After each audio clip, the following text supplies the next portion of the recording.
Thank you. Thank you very much. How nice to be in Canterbury, and how nice to see the names Hubble and Freeman on the sports shop just as I came to the theatre. But I had to admit this. I had to stop just now saying hello, Canterbury. I've got in this terrible habit. Wherever I am, it can be Bournemouth, Manchester, Birmingham, I say hello to the town, you see. And I've got to be very careful, because next week I'm going across the Isle of Wight, and I'm speaking to the Ladies' Luncheon Club of Cows. I've got to be careful. I'm a little bit diffident about speaking to you tonight for a change, because last week I gave what I thought was the best after-dinner speech I'd ever given. But when I'd finished, a rather drunk chap, at least I hope he was drunk, came up. He said, "That's the most boring speech I've ever heard in my life," you see. And this upset me a bit, but the chairman of the dinner hadn't heard what he said, dragged him away and said to me, "Don't pay any attention to him, he only repeats what everybody else is saying."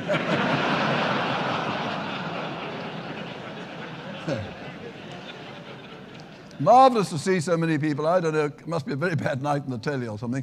But, but you can go and speak, and there can be very few people. A friend of mine the other day paid a large fee to go and address what he hoped was a big audience in a town hall. Walked out on the stage, one chap sitting in the front row. Well, he'd been paid the fee, so he gave this speech, about 45 minutes, and then turned to this chap and said, "Thank you very much, sir. I'm now going." And this chap said, "Please don't go, I'm the second speaker." From what I can see of the audience, I'm willing to bet that I'm the oldest man in the theatre. And I'm going to warn you what's going to happen when you get to my age. 3 things happen. First thing is you lose your memory. And I can't remember the other 2 things. But if the ladies will excuse me, I'll just tell you what might happen to the men. I mean, it's a bit serious, really. A friend of mine was celebrating his 60th wedding anniversary, diamond wedding. He and his wife decided to have a second honeymoon, go to the same town, same hotel, same bedroom, same bed. And they got into bed, and the wife put her arms around his shoulders and said, "Darling, do you remember how romantic you were 60 years ago? You bit me in the neck, you bit me in the shoulder, you bit me in the breast." And he leapt out of bed and went to the bathroom. She said, "What are you doing?" He said, "Getting my teeth."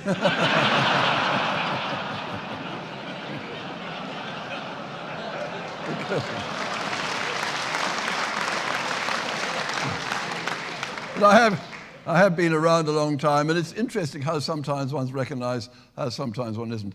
Oh, about 20 years ago, coming back from Australia, our airplane stopped at Bahrain, and I walked up and down the transit lounge to get a bit of exercise.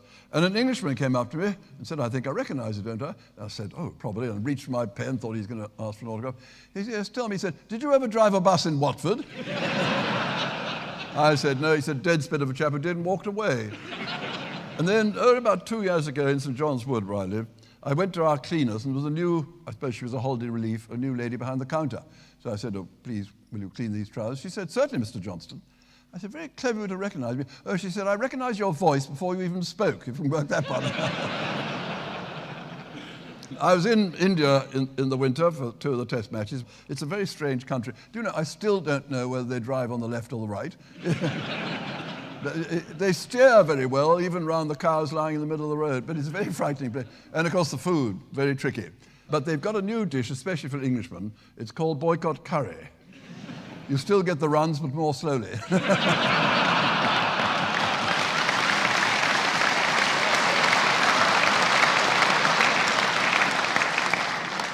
Well, now, the theme of this evening may, if I can, to tell you how lucky I've been in life and how much fun I've had. And I start off by saying how lucky I am to have had a wonderful family. Mother and father, sister, 2 brothers, very close we've always been, and that was great.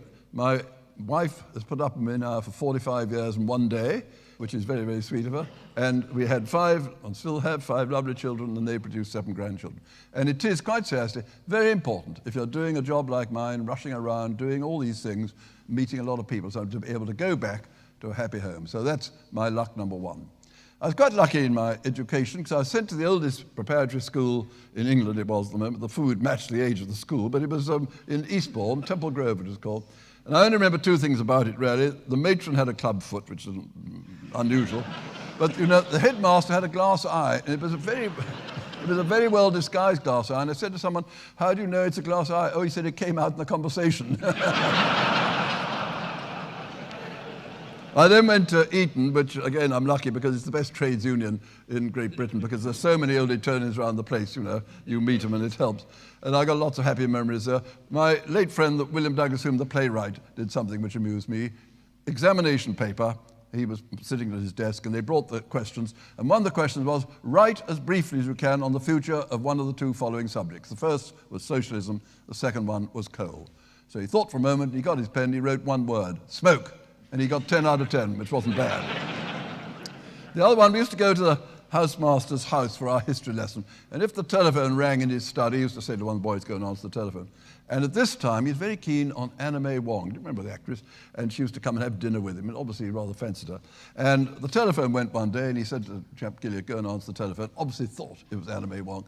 And Gilliard came back about 2 minutes later, and the housemaster said, yes, who was it? And Gilliard said, sorry, sir, Wong number. That was Eton. Oxford, I read history in P.G. Woodhouse, played cricket about 6 times a week, and which was good fun. And I really achieved one thing there, which I don't think anybody in this room has achieved. I've never met anyone else. I actually scored a try at rugby wearing a Macintosh. I'll tell you how it happened. I was playing for New College against Trinity, and someone tackled me and pulled my trousers off. I went and stood on the touchline. Someone said, you better put this Macintosh on to cover your confusion, which I did. And the ball came down the line, and when it got the left wing, I said, outside, you took the ball. The referee should have blown his whistle because I hadn't got leave to go back on. But he was laughing so much, he went, I touched down between the posts, so that was good. And then, like so many people at that age, I wasn't sure what career I wanted to follow. So I was lucky, I suppose, in a way. We had a family business, coffee. We used to export coffee from Brazil, and I didn't understand a word about coffee. I can confirm there are an awful lot of coffee beans in Brazil, but otherwise I knew nothing about it. And the manager, I don't think, took to me very well. He thought he got me one day. I'd had a late night, arrived about 10 o'clock, and he summoned me to his office. He said, Johnson, he said, you should have been here at 9:30. I said, why, sir, what happened? He didn't like that a bit. So it was a good thing for me when the war came, and I was able to say to them, sorry, I won't come back. And again, I was lucky, because I got in what obviously I think is the best regiment of the British Army. I got in the Grenadier Guards. Now, when you join the Brigadier Guards, it's very strange. You go into the mess, and they cut you dead for a fortnight. You may know 50% of them, and you try and converse with them. No, they turn away. After a fortnight's up, they more or less look at their watch and say, hello, Brown, you here, have a drink, and it's all very matey. Bit stupid, I thought, and it happened to me when I joined up in 1940 at Shaftesbury. But at the same time, a friend of mine was joining up down in Sherborne with the Hampshire Regiment. And his commanding officer treated him completely differently. Very glad to have you with us. Want you to get to know people. Want people to get to know you. Monday night, we'll have a thrash in the mess. Lots to drink. Never did anybody any harm. My friend said, terribly sorry, don't drink. I said, don't worry about that then. He said, on Wednesday night, get a few girls up from the naffy, bit of slap and tickle in the mess. Never did anybody any harm. My friend said, terribly sorry, sir. I don't approve that sort of thing. So the commanding officer looked at him a moment and said, excuse me asking, you aren't by any chance a queer? My friend, certainly not, sir. Commanding officer, pity you won't enjoy Saturday night either.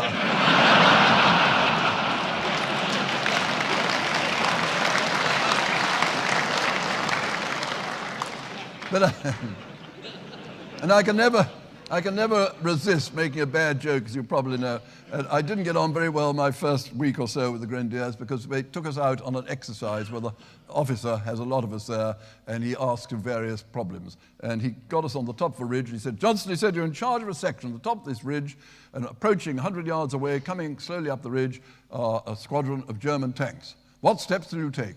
I said, bloody long ones. So, all right, I actually had a very good war with the Grenadiers, and I only mention them really because thanks to them or not, you've had to listen to me, if any of you have, since I joined the BBC in 1946. Because two chaps in the BBC, Winfred Vaughan Thomas and Stuart McPherson, came when we were waiting to go to Normandy to brush up on their war reporting. So I got to know them then, which was a bit of luck.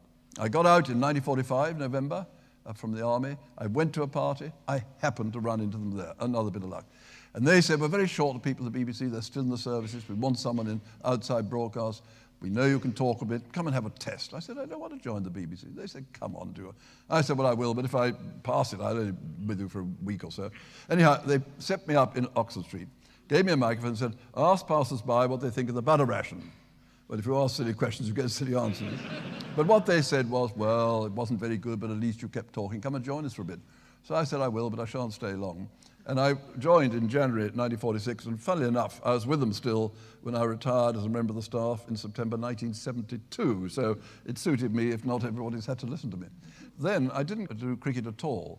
I went and did theatres. We used to broadcast live from musicals like South Pacific, Annie Get Your Gun, Oklahoma, Carousel, and I used to commentate from the box for bits which people couldn't understand. All done live from the theatre, and also every Tuesday I used to go to music halls and broadcast live from there, all these marvellous music hall acts. And I'm crazy on the theatre, so you can imagine what a joy that was to me, meeting all the musical comedy stars and the people from Variety. And it wasn't until March, 2 months later, that a telephone rang. A friend of mine called Ian O'Ewing, with whom I'd played cricket before the war, he rang up and said, help, I'm just out of the Royal Air Force. I'm in charge of sport on television. We got 2 test matches against the Indians, one at Lord's, one at the Oval. We've got no commentator. I know you play, I know you can talk a bit. Would you like to be the commentator? So on that little bit of luck, for the next 24 years, I did all the television test matches in this country, which was lucky for me, if not for those who had to listen. And I did a lot of television in those days and radio, and people often say, which is the easier of the two? Candidly, radio is by far the easiest, as long as you've got the gift of the gab, powers of description, moderately good English, and a reasonable voice. I mean, you can be yourself, and you have to be the eyes of anybody sitting in an armchair at home, in their car, blind people, someone listening on the beach. You've got to paint a picture for them, and they can imagine what it's like, and you have to tell them all that you can see. So that's the job of a radio commentator. But of course, television, the camera shows all that. So you've merely got to dot the I's and the T's and explain, perhaps who someone is they don't recognize. But you have to edit yourself before you say anything. You say, shall I speak or shan't I? Well, that to me is unnatural. And, and yet we used to have a thing which said, only speak when you can add to the picture. And I learned the hard way. In 1954, the Queen and Prince Philip went on a tour of Australia. And when they came back, BBC said, right, we'll televise their return. And they were going to go up as far as the Tower Bridge in the Royal Yacht Britannia, get into a launch and come down to Westminster Pier, where they'd come ashore and go back to Buckingham Palace in the Irish State coach. And before these sort of things, you always talk over with your fellow commentator who's going to say what. And Richard Dimbleby was going to be on the Westminster Pier. So it was decided he was going to talk about the people waiting to greet the Queen Mother, the Corgis, Princess Margaret, Lord Lieutenants, all the sort of people, And he'd describe her coming ashore. But when she got in the Irish State coach, he would pass over to me halfway down Whitehall where I'd be waiting. And I would say all about the Irish State coach. I'd say about the escort, and I'd say the names of the horses, that sort of thing. And so it came the great day, and Richard went off, I heard him in my headphones, just as we'd planned. But he was beginning to get to the end of his preparation. He looked up the river and said, I can't see the Queen arriving yet. It's a bit misty there. Still, perhaps they were waiting. I'll tell you something about the Irish State coach. And he said it weighs 13 tons. It was given to Queen Victoria. It's made of gold, and it's used on state occasions. I was doing that, listening. He said, but she still isn't here, but you might be interested to know the names of the horses. The front one is called Monty. The second one, Eisenhower, they're given by Queen Wilhelmina to the Queen. And he said, well, it must be the mist up there. But anyhow, the escort today are the Blues in front, commanded by Lieutenant Harcourt Smith. In the rear, the lifeguards, white plumes, red tunics, and so on. I was going mad like that. And then he said, here she comes. And then he did all what was meant to do, described her coming ashore, people being presented. But when she got in the coach, he said, over to Brown Johnson, halfway down Whitehall. And do you know, the next day, people said to me, you did the best television commentary I've ever heard. That isn't Richard Dimbleby. And I realized why, because when they came past me, I watched them, and they went down past me. I watched them on my monitors. They went into Trafalgar Square, turned left under Admiralty Arch, went about 250 yards up the Mall. As they approached Buckingham Palace, I said, over now to Berkeley Smith in Buckingham Palace. That's all. Well, that's all I said, but what else could I say? They knew the Queen, they knew Prince Philip, they knew the horses, they knew the escort, they knew all about the Irish State coach. So that was a lesson which I don't think many people follow nowadays. They perhaps talk too much, but there we are, that was that. And I learned another thing, too, from that television time. In 1952, I was chosen to be one of the commentators for the King's funeral, which wasn't quite my cup of tea. So I thought, well, look, you can't jokingly get out if you make a mess of things. You must get off to a good start. And for the first time, and the last time in my life, I said, I'll write out my opening. And I found out the procession was going to be led by 5 metropolitan policemen mounted on white horses. So I wrote that down. Every night before I went to sleep, we had about a week before the funeral. I sort of learned that thing. And I had it written down also. And on the great day, Richard Dimbleby was down in St. James's Street, and he described the procession coming up. And as it's wended its way up Piccadilly towards Hyde Park Corner, when he saw it approaching Hyde Park Corner, he said, "Over now to Brown Johnson, Hyde Park Corner." And my producer in my headphones said, "Go ahead, Brown, good luck." And I said, "Yes, here comes the procession now, led by 5 Metropolitan Policemen mounted." On the word mounted, I luckily looked up, and they weren't on white horses. Well, it was no good pretending they were, because at least they had black and white in those days, if not coloured. So very lamely, I said, "Here they are, mounted on horseback." And my producer, and remember this was a very serious occasion, shouted in my ear, "What on earth do you think they're mounted on, camels?" And then to let you know what sort of thing goes through a commentator's mind, we have an expression we use when describing a procession. And I had to say to myself, when the cortege came past me, not to use that expression. And the expression is, "Here comes the main body of the procession." If I'd said it then, I'd probably got the sack. But those things do go through people's mind. The other thing between radio and television is the difference in interviewing. Now, if I'm interviewing someone on radio, I have him up here, perhaps doing a 3-minute, I'll have a stopwatch. When he gets to about 2 3/4 minutes, I'll either show him the watch, dig him in the ribs, kick him in the shins, and he'll, we hope, finish, and I can hand back the studio. But in television, it's very different. If I'm interviewing someone up here doing a television, and the camera will probably be down in the second row, and alongside is a chap called a studio manager who has headphones out to those huge command vehicles where the producer is sitting fiddling around it. And he gives instructions. And he says, "Right, tell Brian to go ahead," and you get a signal like that. And you start interviewing the person, and then when you've finished, and he wants you to finish, he goes like that, wind up. If he wants it to go a bit longer, he goes stretch like that. But if you're overrunning, you go like that, cut, you see. And it doesn't always work. And I was doing a thing from an exhibition in the Horticultural Hall. On one of the stands was a jet engine. And it was my job to interview a very well-known scientist called Sir Ben Locke-Spicer. And in 3 minutes, or 3.5 was possibly, he had to describe basic things about the jet engine, what goes in the front, what comes up behind us. And we rehearsed him, and he did it very well indeed. And when the time came, they said, "Over to Brown Johnson." I said, "Yes, we got Sir Ben Locke-Spicer, tell us about the jet engine."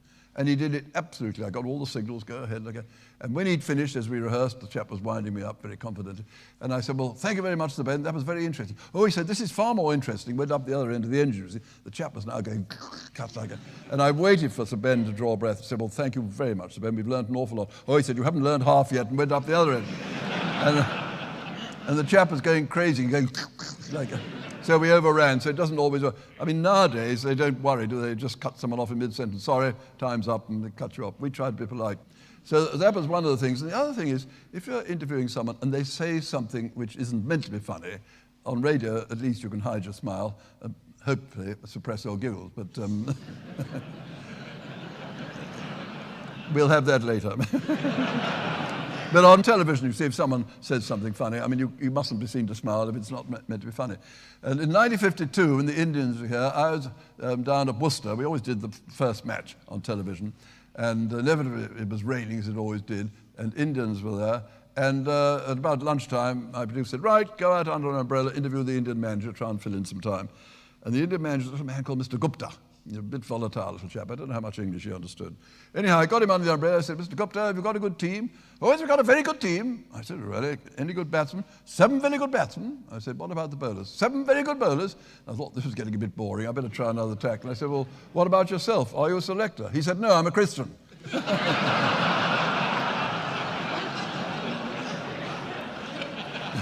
So I pretended not to laugh and say, "Tell me about your wee keepers." You know, that's all. But I was meant to laugh on the occasion when I interviewed Uffa Fox at the boat show. You remember Uffa Fox, the great yachtsman, taught Prince Philip to sail, sea shanties, a great old sea salt. And some time before he married, I'm not sure how many years, I ought to know, but I don't, he married a French lady. Nothing very odd about that, except she couldn't speak a word of English, and he couldn't speak a word of French. So when I was interviewing the boat show, I said, "Excuse me, ask you before we talk about the boats, a rather personal question. You've married this lady who doesn't speak your language. You don't speak hers. How does a marriage like that work?"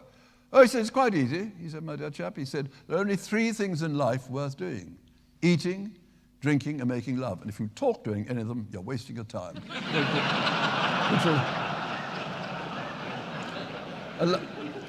A lovely bit of philosophy, isn't it? Now, things often go wrong. Sometimes you know they do, sometimes you don't. I'll give you 2 instances, luckily you didn't know. in the late 40s and 50s, we used to go live in the evenings, about 11 o'clock at night, to a wood in Kent. We used to go actually to Hever Castle. And we used to broadcast the nightingale singing. If it wasn't raining, it would sing. And other birds, you see. And we used to have a van outside the wood, and then we'd run microphone leads to various parts of the wood. And I used to do this with Henry Douglas Hume, called the Birdman, Lord Hume's younger brother. And we were doing it one time outside this wood. And at about 10 to 11, he said, look, we just got time. Remember, it was live, so they'd come at 11 prompt. So we've just got time to check on the microphone. Said the engineer, will you bring up the one by the Bluebell Glade? And he turned it up, and there was a willow warbler or something. He said, right, that's working. Right, the one by the little bridge over the stream, and he brought that up, and there was a wood pigeon. Right. And then the one by the fir trees, and there was a cock pheasant. And he said, that one's working. He said, we've just got time. We'll check up the one over the rhododendron bush where we've got the nightingale. Just bring it up. And he brought the microphone up, and we heard a girl's voice say, if you do that again, Bert, I'll give you a slap in the kisser. And he just had time to run round and say, please come out. And a very disgruntled couple came out doing up various things and saying, you might at least let us make love in peace. And he pointed out, look, in about 5 minutes' time, we'd have said, let's hear the dulcet tone of the nightingale, and goodness knows how far they'd have got by then. There was another occasion when it was lucky we weren't on the air. I used to do these things in Town Tonight, going out for about 3 or 4 minutes, doing something live and exciting. And one of the things we thought we'd do once, see what it was like lying under a train. And we found out from the southern region that if we ever go into Victoria, about a mile out, there are some planks between the lines, and if you take the planks up, there's about a 3-foot well, and you can crouch in that, and workmen do. They said, you can go there with one of our men, take your microphone there, and we'll try and get you the golden arrow. So I was there, and they didn't know where we were. They always never did. They said, whoa, this Saturday night, Brown. I said, I'm lying between the lines outside Victoria Station. We were going to get the golden arrow. I've just heard it's late. We got an electric train instead. And we saw this electric train coming. I described it. The whole ground shook. The lights from this train coming. The driver went, hoof, hoof. He knew I was there. And it went over me. It was really such a noise, you wouldn't believe it. And I was trying to shout in my microphone. Then he went over me, and there were the stars above. We used to do it at night, of course. And I said, well, that's what it's like, lying under a train back to the studio. And I said to the chap, now we'll leave here. He said, no, you mustn't. He said, because the live rail, your microphone lead, you might trip up because the golden arrow is coming in about a couple of minutes. So let's keep still. And the golden arrow did come over us. And why it was lucky we weren't on the air, because when he went over us, someone was washing their hands. He said, dreadful. I was absolutely soused. There we are. One which you may have heard was a famous one. Winfried Vaughan Thomas was doing the commentary for television when the Queen Mother was launching the Ark Royal at Birkenhead. And before this started, the producer said, look, I've got 3 cameras. When we start the broadcast, the first camera will show the Queen Mother breaking the champagne bottle. God bless all who say it enough. Don't talk during that. The next one will show the Marine Band playing, the bunting, and the crowd cheering. Don't talk during that. The number 3 camera will show the trucks coming away and the Ark Royal gliding very, very slowly down the slipway. Don't talk during that. But when it reaches the water at the bottom, then go into your commentary. And it went perfectly. When they came over, they had a lovely one of the Queen Mother, then they had the band playing and the bunting, and then they had the trucks coming away. But while it was gliding down, the producer happened to look back at his number 1 camera, and he saw the most lovely picture still of the Queen Mother waving as she does, you see. And forgetting what he told Winfried, he pressed a button and brought up on your screen at home a picture of the Queen Mother, just, unfortunately, as the Ark Royal hit the water. And Winfried was watching that and not his monitor. And he said, there she is, the huge, vast bulk of her. And there was the Queen Mother.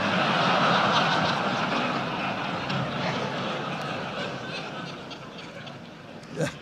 She loved it, of course. She was marvellous. And on Mondays of a test match at Lord's, the Queen always comes. It always rains. There's hardly anybody there. But the teams are presented to her during the tea interval.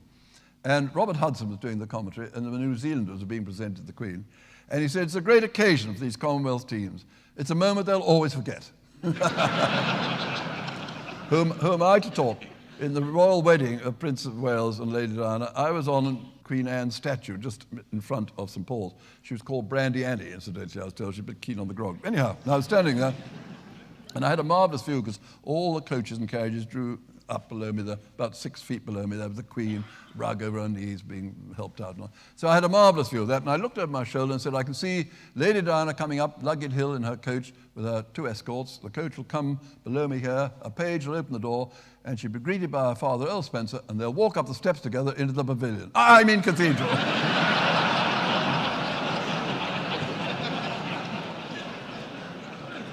But there's some very, very good stories about it. You see, John Snag. Now, John Snag was, 1939, deputed to go and commentate as the King and Queen left on a trip to Canada. They were going, I think it's the Vanguard, anyhow, a big warship from Portsmouth. And he was told, you've got about a quarter of an hour because the tugs will have to push the ship out and just describe what's going on. So he wrote a lot of notes and he carried them all out and said where the voyage was going and where they were going in Canada, the history of the ship and everything. And he began to run out of things to say, and he looked around for things. And he said, I can see King and Queen up there on the bridge. They are waving the crowd. They won't be back for about 2 months, saying farewell. And he couldn't think of anything else. And he looked, he said, I see the Queen. The Queen's gone below now. She's gone right below. So the Queen's left the bridge. She's below. And he looked around, couldn't think of it. And he said, oh, yes, he said, I can see water coming through the side of the ship.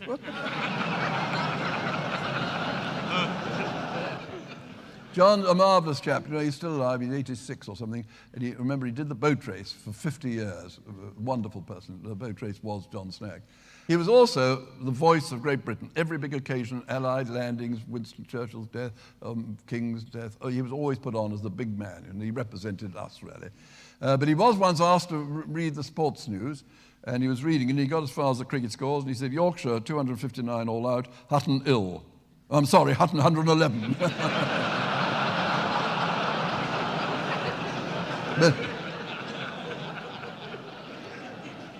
But he joined the BBC. Do you know he joined the BBC in 1924? And that was in the days of Mr. Reith, had just started the BBC, later Sir John and later Lord Reith, who was a very serious-minded Scotsman, highly religious, very sort of Puritan and everything. Everything had to be above board. And he was going around the studios one day in the evening, and he opened the door of the drama studio. To his horror, he saw one of the producers making love to one of the actresses on the table. Rushed back to his office, summoned his assistant, said, I've just seen the producer making love to the actress on the table. Get rid of them both. And the chap said, you can't, Mr. Reith, you can't. You said, it's in Radio Times. The play's going out tomorrow. Think of the scandal. He thought for a moment, said, no, you must get rid of them both. He said, but you can't, Mr. Reith. You see, she's our best actress. He's our best producer. And Reith thought for a moment. All right, then he said, get rid of the table.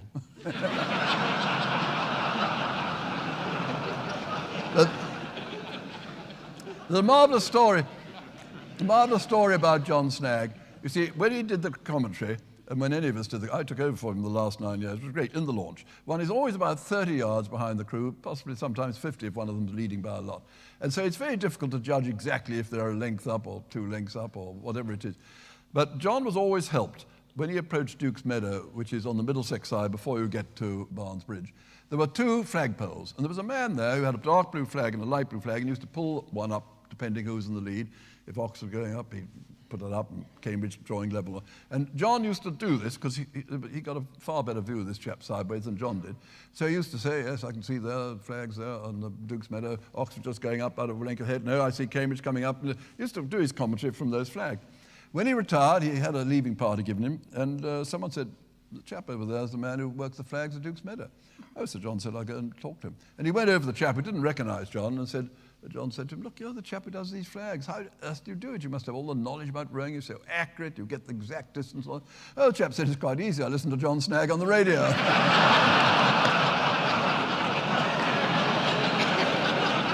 then, of course, things are said wrong on the air.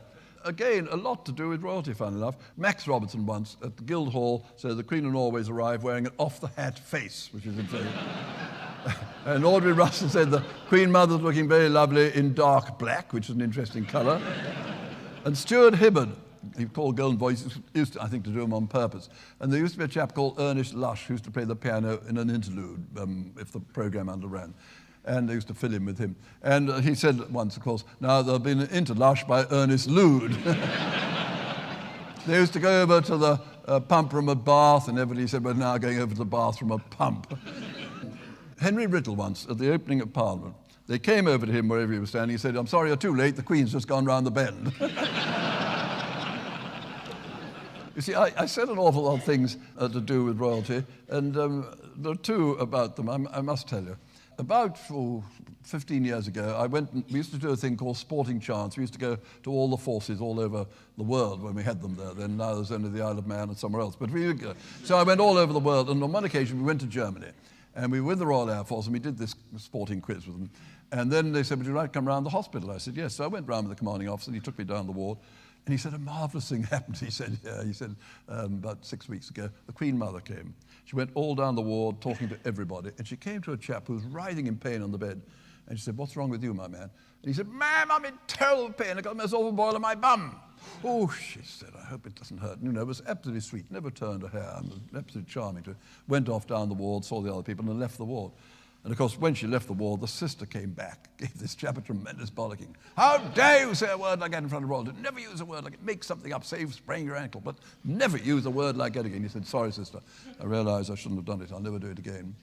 Unfortunately for him, 6 weeks later, Princess Margaret came out to inspect one of her islands. She came down, she came to this chap, he was still there writhing in pain on the bed. So she went up and said, well, what's wrong with you? And he remembered what he promised the sister. He kept his word. He said, ma'am, I'm in terrible pain. I sprained my ankle. Oh, she said, the boil in your bum's better, is it?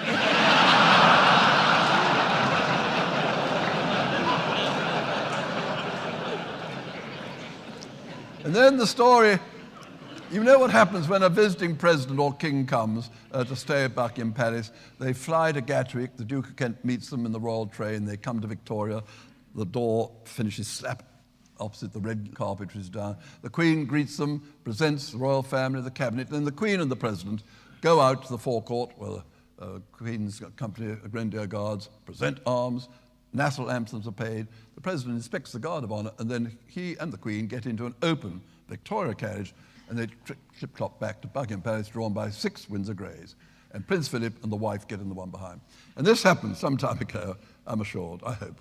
And exactly all the procedure happened, you know, royal train, greetings, and all the bands playing, and then going down, inspecting the guards of honour. And then the President and the Queen got in the open Victorian carriage, and off went the 6 Windsor Greys. Queen was going like that in Buckingham Palace Road, the President was going like that. But unfortunately, one of the Windsor Greys let out rather rude noise. And the Queen said, sorry about that. And the President said, I said, the honesty of you British, had you not apologised, I would have thought it was one of the horses.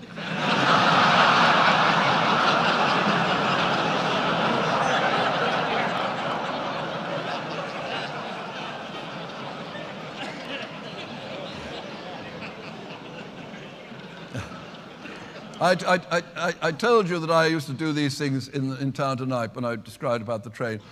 This was because in Town Tonight in the late 40s and 50s was the top programme of any, including television, because television couldn't go out of London until 1950, so there were very few television viewers.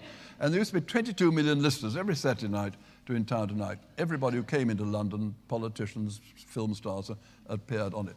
But it was very stilted because the whole thing was scripted. And John Edison, presenter, would say, how are you, Mrs. Smith? I'm feeling very well, thank you, Mr. Ellison. Where do you come from? I come from Heaven and Ministry. He's read it straight out. It was very dull. So they thought they'd break this up with about a 3 or 4 minute spot, either funny or exciting. So I was deputed to do this. And the only thing to remember is it was always done live. That is, at the time, not recorded. So if you got something wrong, then you made a mess of it. And you couldn't say, I'll do it again. And I did all sorts of things. I'm very keen on the theatre. I remember I went up on the stage of the Crazy Gang during one of their shows, took part in the barber shop sketch, sat down, and they poured coloured dyes all over me, they put soap down my mouth, poured water down, and I had to keep talking the whole time because the roars from the audience made no sense, but it was great fun. They were lovely people, except you had to be a bit careful. Bud Flanagan was the chief mischief maker, and Jack Hilton used to present their shows, you see. And he used to go off racing in the daytime, and he always kept a smart city suit hung up in Bud Flanagan's dressing room. He used to come back in the evening and change into it. And Bud had the idea of, for about a week or 10 days, employing a tailor to come in each day and take about that much off the bottom of Jack Hilton's trousers. Well, he noticed nothing for about 4 days, and then he began to let out his braces. And then after about 7 or 8, he was going like this. And it wasn't for 10 days till he discovered. And I remember once, Bud, I'd been in his dressing room, helped me on with my overcoat, said, good night, nice to have seen you. And the next day, to my horror, I handed in a rather posh hotel at some function, and inside I saw, this coat has been pinched from Bud Flanagan, please inform police at once. I did what I think when people ask me on my favourite broadcast, when I wheeled a street piano outside the Victoria Palace and Bar Range, and he came out, and Bud and I sang Underneath the Arches together, which is the only tune I can still play on the piano. And I doubt if there's anybody alive who's ever sung Underneath the Arches with Bud, because Gerald Chesney Allen's dead. So that was a great moment.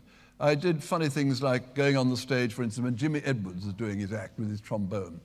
And I was told, if you go on and suck a lemon in front of people in a brass band, they all dry up. So I said, do you mind if I interrupt your act on Saturday night and walk out and see if you can go and play? Which I did, and I sucked this lemon right in front of him. He started off going, marvelous stuff, you see.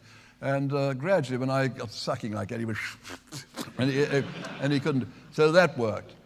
They once put me in a pillar box. There's only one which I can get inside, and that's outside the post office at Oxford. And the idea was to help the post office at Christmas time, and when the letters came through, say, well, that one should have had another stamp on, that one's badly addressed. And I did it to help the post office. So I got inside here, and I was talking while I was in there, this letter's come to this, that's going to Mrs. So-and-so, I hope you have a happy Christmas, all this sort of. And when my stopwatch said I got about 30 seconds to go, I said to the listener, I'm now going to stand up. And I hear some steps coming, and I saw a woman's hand about to post a letter, and I put my hand out and took it. Poor lady fainted, I wouldn't be... So we did all those things. I went out the street disguised as a tramp with a hidden microphone and sang Tipperary and Pack Up Your Troubles, I think. And that needs a lot of moral courage to go out in a crowded Strand, as it was on Saturday night, and start singing. So if I ever see someone singing now, I try and give them something, 10p perhaps, because I know what they're... I earned, in fact, in 3 minutes, I think I earned about 13 pennies. It wasn't a lot, but it was better than nothing. So I did all these things. I was even hypnotized once, which I won't tell you about, but roughly, if you're going to be hypnotized, you have to agree that you want to be hypnotized first. And this chap did this. He got me under, and he made me laugh like crazy it was. I knew I was laughing. I couldn't stop until he went like that. And he just said, right, open your eyes, Sophie.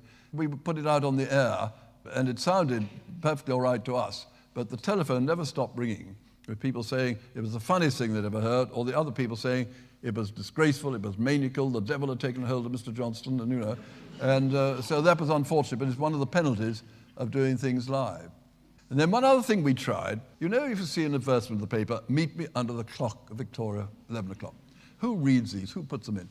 Well, we thought we'd try it out, and I knew the editor of the Evening News. So I said, would you put this in on Friday night? Don't tell anybody and see what happens. And the notice was, well set up young gentleman invites young ladies seeking adventure, meet him on the steps of the Criterion restaurant, 7:15 Saturday night. Identification, blue and white spotted scarf, red carnation. Password, how's your uncle? Because I thought you must have some password, because I'd go out. I couldn't believe anyone would come. At least I could shout out, how's your uncle, to passers-by. So, what happened? I've been doing cricket at Lord's, came down in a taxi about 7:15, and I said to the taxi, hurry up, I'm a bit late. He said, I can't do anything, Mr. Johnson, Piccadilly is very crowded. And so I said, well, I'll get out. And I went through the crowd, through the front of Criterion, and then looked out through the revolving door into Lower Regent Street, and it was absolutely jam-packed. Police were holding them back like it. There were some young ladies, some beautiful, some hideous, some of them, and there were young men with blue and white spotted scarves and red carnations. And I told the listeners, this is going to be just chaotic. All I've got to go out there and try and interview these ladies. And I went out to a loud shout of, how's your uncle? And I interviewed some of them, and they all swore that they knew nothing about it being a broadcast. They wanted to see what this adventure was. And very nice of them. They weren't disappointed that I was neither well set up, young or gentleman. But it showed that the thing worked. And it got an amazing reaction. The People the next day had headlines on the front page, stupid BBC stunts, stampedes Piccadilly, disgraceful Brown Johnson, etc. And so I had my tail between my legs a bit on Monday morning, went to see my boss, expecting a rocket. He said, no, they always say we're very staid, old Auntie BBC. As soon as we do something unusual, they attack us. So, well, we'll support you, Brown. I said, thanks very much. And I left the room, and I had this awful habit then of ringing people up and pretending, I still got it, pretending to be someone else, you see. And I'd left the room for about 2 minutes, but his telephone rang, and my boss took off his receiver and said, yes. Voice said, Inspector Wilson here from West Central Police Station. And he said, look, Brown, we've had enough of this. I've really been a bit... Will you mind ringing off? Bang. Of course, the chap rang back about 2 minutes later and said he really was the chap. So that was... Well, now, my son Barry, who works for Radio Sussex, has put a little montage of about four things which I did. Now, the first one we'll hear is one when I went to the circus at Haringey. And they had an act there where a horse went galloping, cantering round, I suppose, and people from the audience were invited to try and get up on him. They were helped up, see if they could kneel and then stand. And if they fell, there was a rope they could hold onto. And this went on for about 10 minutes, and always then the clown was disguised, sitting in the audience as an ordinary member of the public. He came up and did somersaults and all sorts of things. But he always ended his act by pretending to fall off, because he was an expert rider. And as he fell, he used to pull a little thing which released his trousers, and they always fell off as he landed in the thing. They said, right, you can do that. So I just want to imagine a packed Haringey circus seeing a BBC man lose his trousers. Well, just hear what happened. Ladies and gentlemen, we are now on the air, and tonight we have a distinguished guest with us, Mr. Brian Johnson, of In Town Tonight, and he's going to have a go. Now here we go, I'm approaching the horse, I just give him a pat. That's all right. Well, now up we go, and we're going to try and get up there. Give me a leg up, can you? No, whoa, no, I'm not up yet. Oh, right now I'm cantering round. I'm just sitting up on the horse now, and he's going very nicely. A nice steady canter, he's a good horse. And now in a moment I'm going to try and get up on all fours, which is what one has to do, and I'm getting up on all... steady with that whip. Now getting up I'm on all fours, now roll like a cat. On top, I think I'm doing pretty well. But now comes the moment where, in every circus, you have to stand up on a horse. I'm going to hold on to the rope with one hand, which I'm doing. I'm going to stand up with one leg. I can't get up. I'm standing up.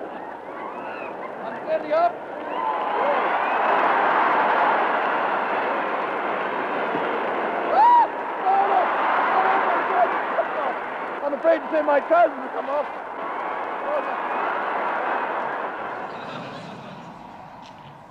Well, they had fallen off, and imagine the reaction, as you heard. It had quite a funny sequel. About a week later, some friends of mine went there, and the clown came and did his usual act and lost his trousers like I did.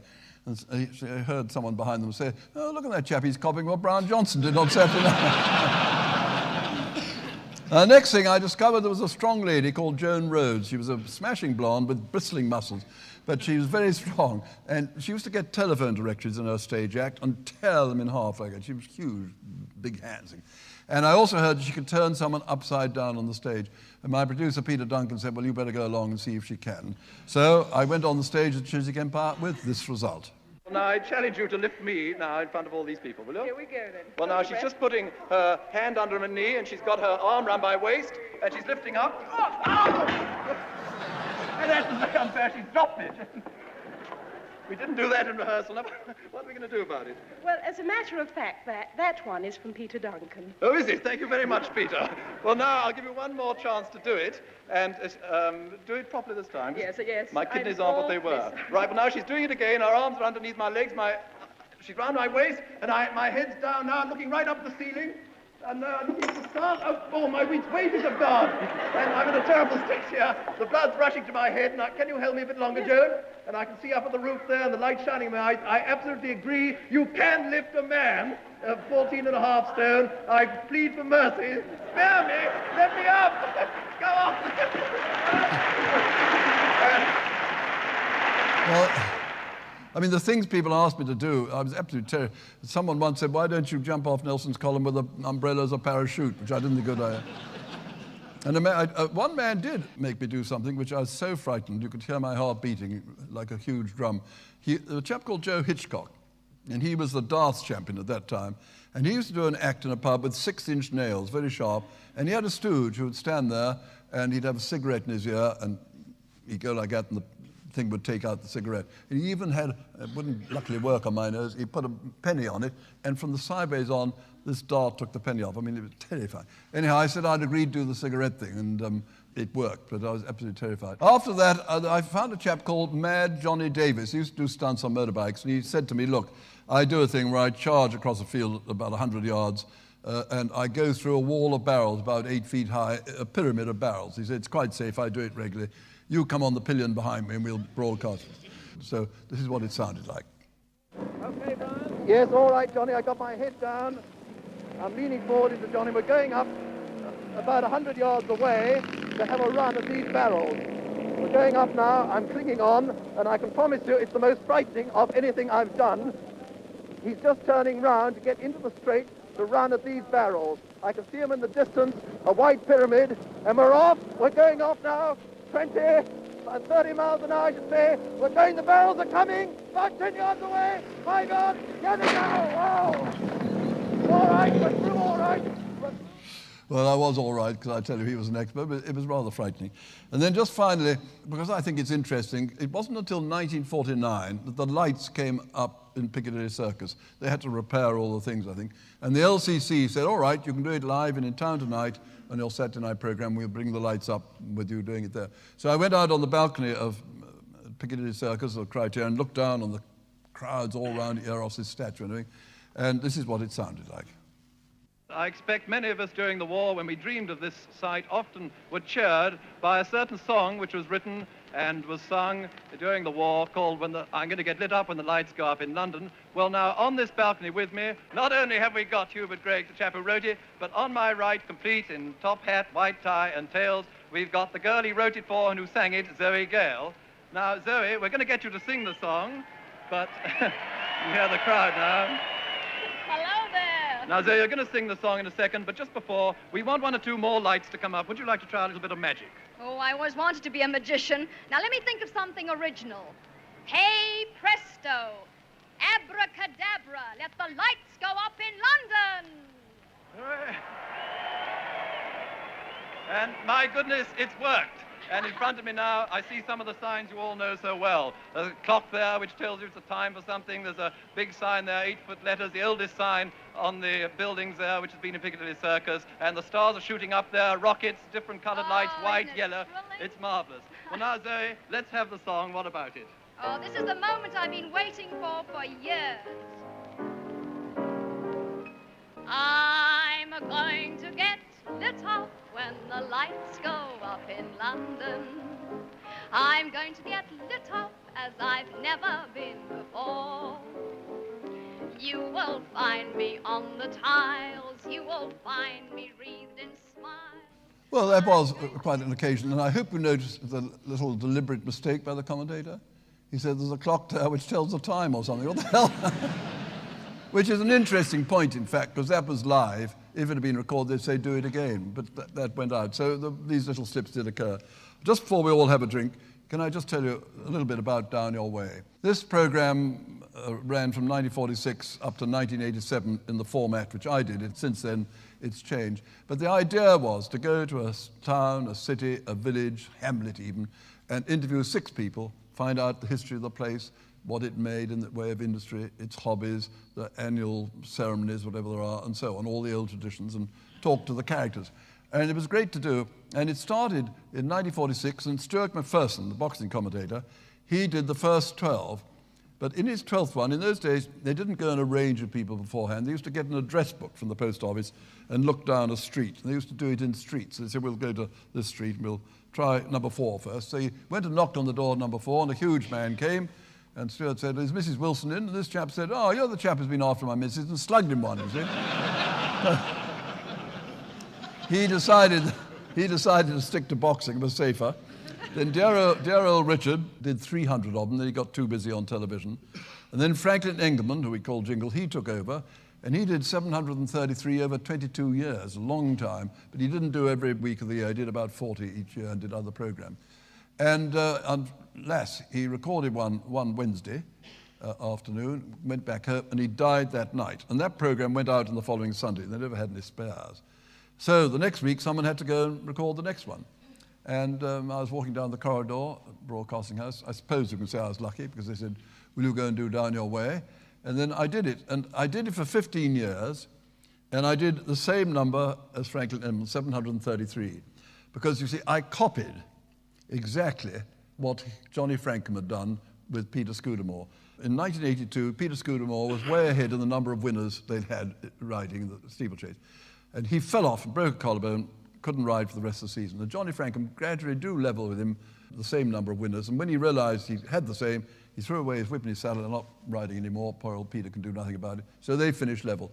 And I thought, well, I'd do the same with Jingle because he was up there and could do it, which was rather fun. And I went and chose my last one at Lord's, and I remember walking into the ground that morning, and on the scoreboard was 733 not out. And that's the highest score ever recorded on the grandstand scoreboard. And I'm sure there's somebody in this Kentish audience who'll know what the highest genuine score is. 1930? 729 for 6 by Australia. So there we are. But mine was the highest. And it was a great program to do, though, this, because, you know, you read in the papers quite seriously about sort of awful things like famine and rape and bombings and all the stuff which goes on all around the world. But if you came around Great Britain with me, as I did for 15 years, you realize still what a marvelous nation we are. Everybody in every place seems to be doing things for other people. It can be the official bodies like a Round Table or Rotary, Lions, but Women's Institute, Mothers Union, you know, Help the Aged, Meals on Wheels, all these people doing things for other people. Didn't get in the papers, ever. It's good news, but it doesn't. So we are still a marvelous nation. I was very lucky to meet so many of them. I got one or two favorites. My favorite was someone called Mrs. Emily Brewster. She was in Radcliffe-on-Trent, and she'd just reached 100. And I went to see her after her birthday. She was surrounded by great-grandchildren. I said, "You have a good birthday, Mrs. Brewster?" "Yes, very good birthday." I said, "You got a telegram from the Queen?" "Yes, I did, but I was a bit disappointed." I said, "Disappointed telegram from the Queen?" "Oh," she said, "it wasn't in her own handwriting." There was a lovely lady who, in Penkridge in Staffordshire I visited. She was aged 85 and still delivering milk every day. It was an old farmhouse. And she said to me, and this is to me astonishing, that she'd never slept a single night of her life outside that house. She'd been on a day trip to Great Yarmouth, a day trip to London, but every night she'd come back. When you consider how we all rush about the place nowadays and stay on holidays, that was remarkable. There was this man down in Usk, down in Wales, and he told me that at the beginning of the war, he was sent to India to look after the mules. He was a vegetarian. He knew you don't eat the green stuff if you can help it in India.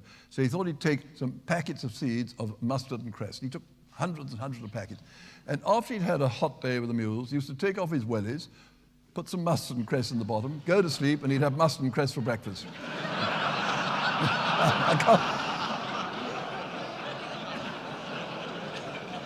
I can't help it. That's what he told me, and I'm sure it's true. And then the things people collect. There was a man down in Kent, I think it was a Tenterden, who collected prams. He had 329 prams in his garden or in his house. You know, one-wheelers, two-wheelers, some with hoods, some. And I went up to his bedroom, and there were prams all in his bedroom too. He said, "Sadly, my wife's died." I nearly said, "Well, I don't blame her. I mean, it was dreadful." Another man in Sussex, he collected pipes. He had 20,000 pipes, and I saw them all. They're unbelievable. A man up in Cumberland collected bottles, 8,000 bottles of all different descriptions. People came from all over the world to see. So you met these fascinating people. And you didn't always know whether they'd tell you a story or not. And I once interviewed a dentist. I said to him, "You didn't tell me a story." He said, "No, I didn't like to. The one I thought mightn't be good." I said, "Well, what was it?" He said, "Well, an old lady came to have her teeth stopped recently," he said. "And I got the drill up to her mouth, and I had to withdraw it very quickly. And I said, 'Excuse me, madam, do you realize your right hand is gripping me in a very painful place?'" And she said, "Yes, we're not going to hurt each other, are we?"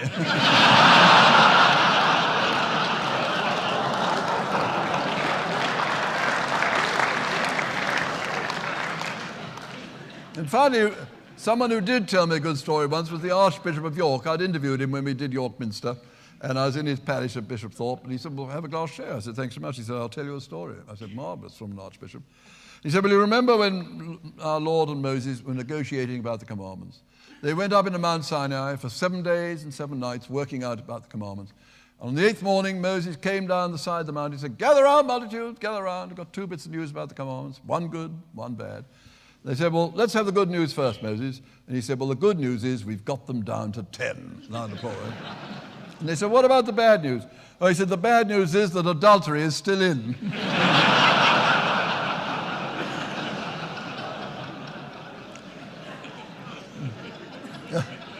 I must tell you one thing which happened. We were going to Brinsworth House in Twickenham, which is where all the old actors and variety actors go in their old age. It's a marvellous thing, and that's what the Royal Variety Performance is always an aid on. And we were going to spend the whole day there, and we arrived going through Richmond about 10 o'clock, and there was a policeman standing at the crossroads. I said, "Can you show me the way to Brinsworth House?" And he said, "Certainly, sir." He said, "Go up there, first right, second left, take the right fork, go across the traffic lights, second left, and it's up there on your right, about 200 yards. I said, "Thank you very much." And believe it or not, I remember that when we got there. And we did the program, and finished about 4 o'clock, came back, and when we came through Richmond, believe it or not, I hope he'd had lunch, the same policeman was standing in this place. I just couldn't resist it. I unwound my window and said, "Officer, did you say first left or second left?"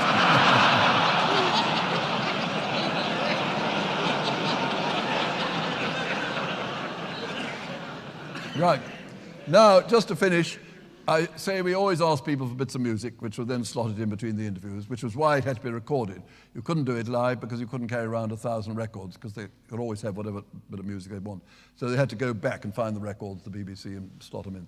But they always took very great pride in what they chose, and they always answered very quickly, except one man, Richard Booth, who was in Hay-on-Wye, which I don't know if anyone's been there. It's on the Herefordshire-Welsh border, and it's a book town. He started 6 second-hand bookshops there. There are millions of books, any subject you want, bridge, gardening, he's about 500 books of every sort for him.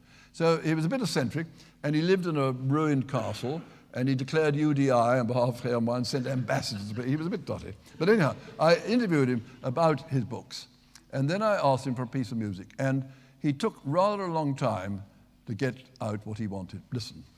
Right, Richard, now we want a piece of music. I don't know what your taste is in that direction. I like Golden Years. Right, Richard, now we want a piece of music from you. I don't know what your taste is in that direction. I got it. Right, Richard, now we want a piece of music from you. I don't know what your taste is in that direction.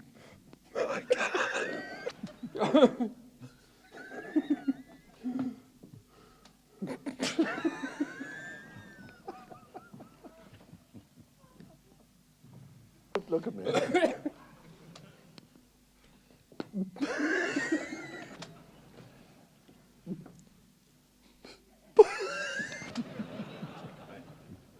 Right, Richard, now we want a piece of music from you. What's your taste in that direction? I like... Can I have...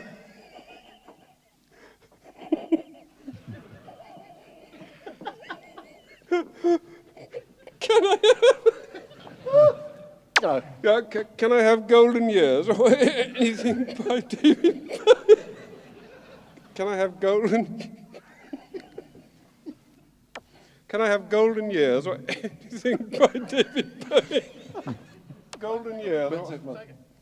Can I have Golden Years or anything by David Bowie?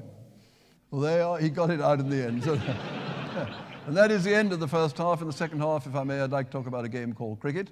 Thank you very much for coming. I'm going to refresh myself. I suggest you do. See you again in about 20 minutes. Thank you very much. Thank you.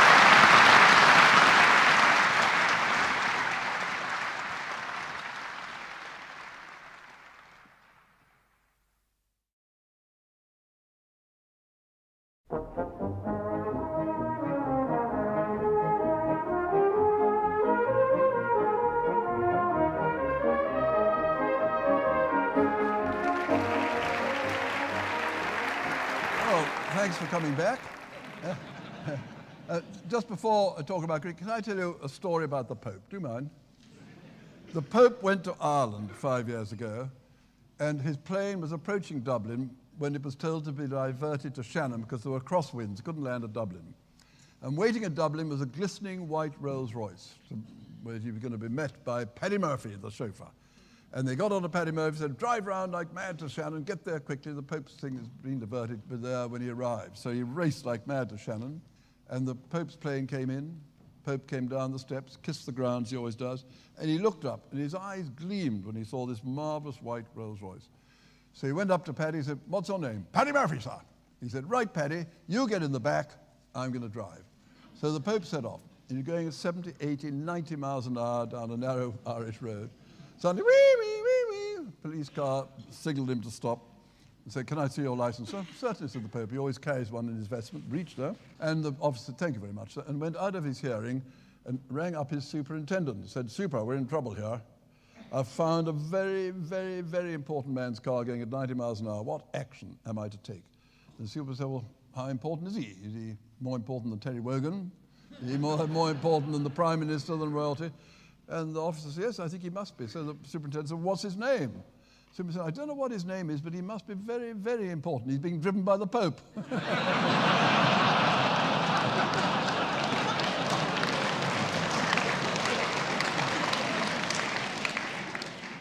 Well, I told you, didn't I? I did 24 years with Terry and worked with lovely people like Peter West, and Richie Benno came and learnt his thing, and he learnt very well, didn't he? He's jolly good.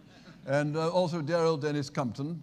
Dennis, you remember, was the vaguest man there's ever been, still is. Never remembers a single invitation, never arrives on time, always forgot his box or his bat or his pads, went and made 100 with everybody else's equipment on him. Very vague and forgetful. And about 23 years ago, Middlesex was giving a birthday party for him, his 50th birthday party. Champagne corks popping in the Middlesex office there up at Lord's. When the telephone rang, they said, "It's for you, Dennis." And he went, he came back, looking a bit glum he was. And they said, "Well, who was it, Dennis?" He said, "It's my mother. She says I'm only 49.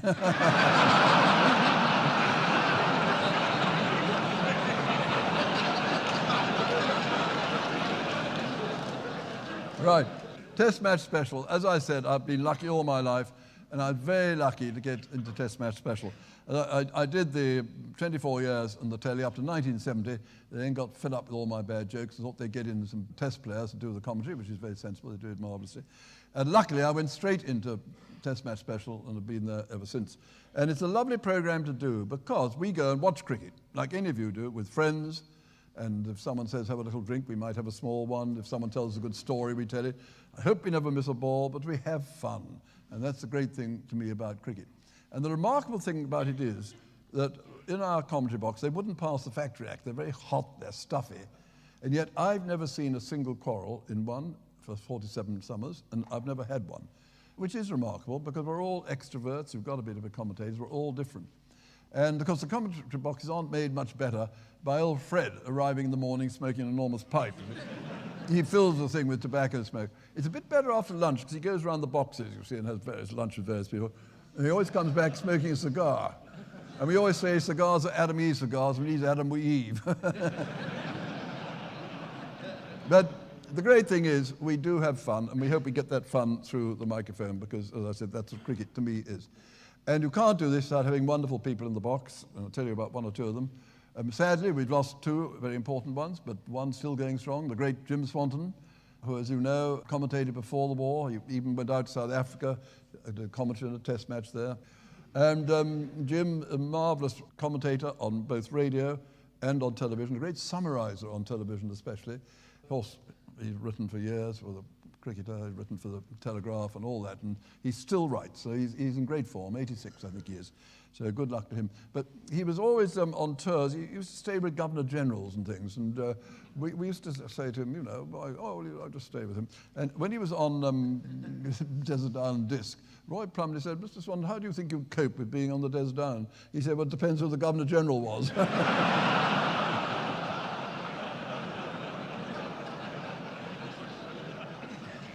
And he was always very keen on the differential between the amateur and the professional, he thought it was a good thing.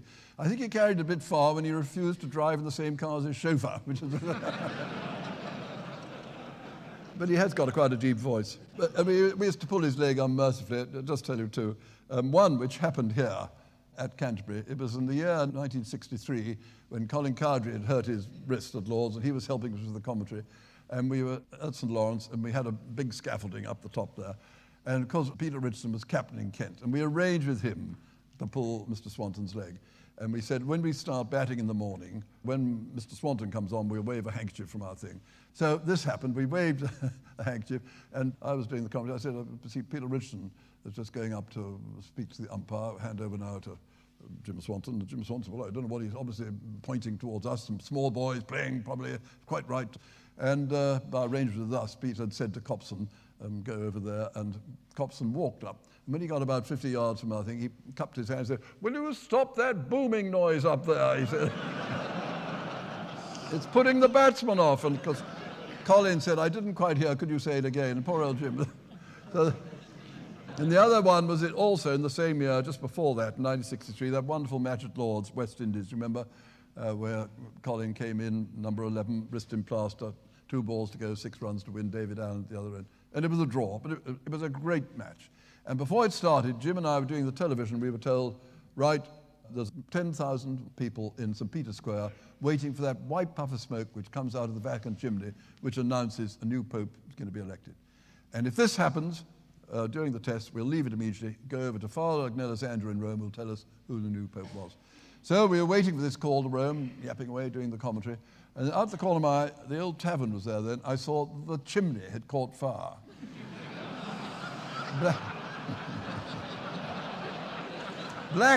Black smoke was belching out. We got the cameras on, so there you are. Jim Swanton's been elected pope.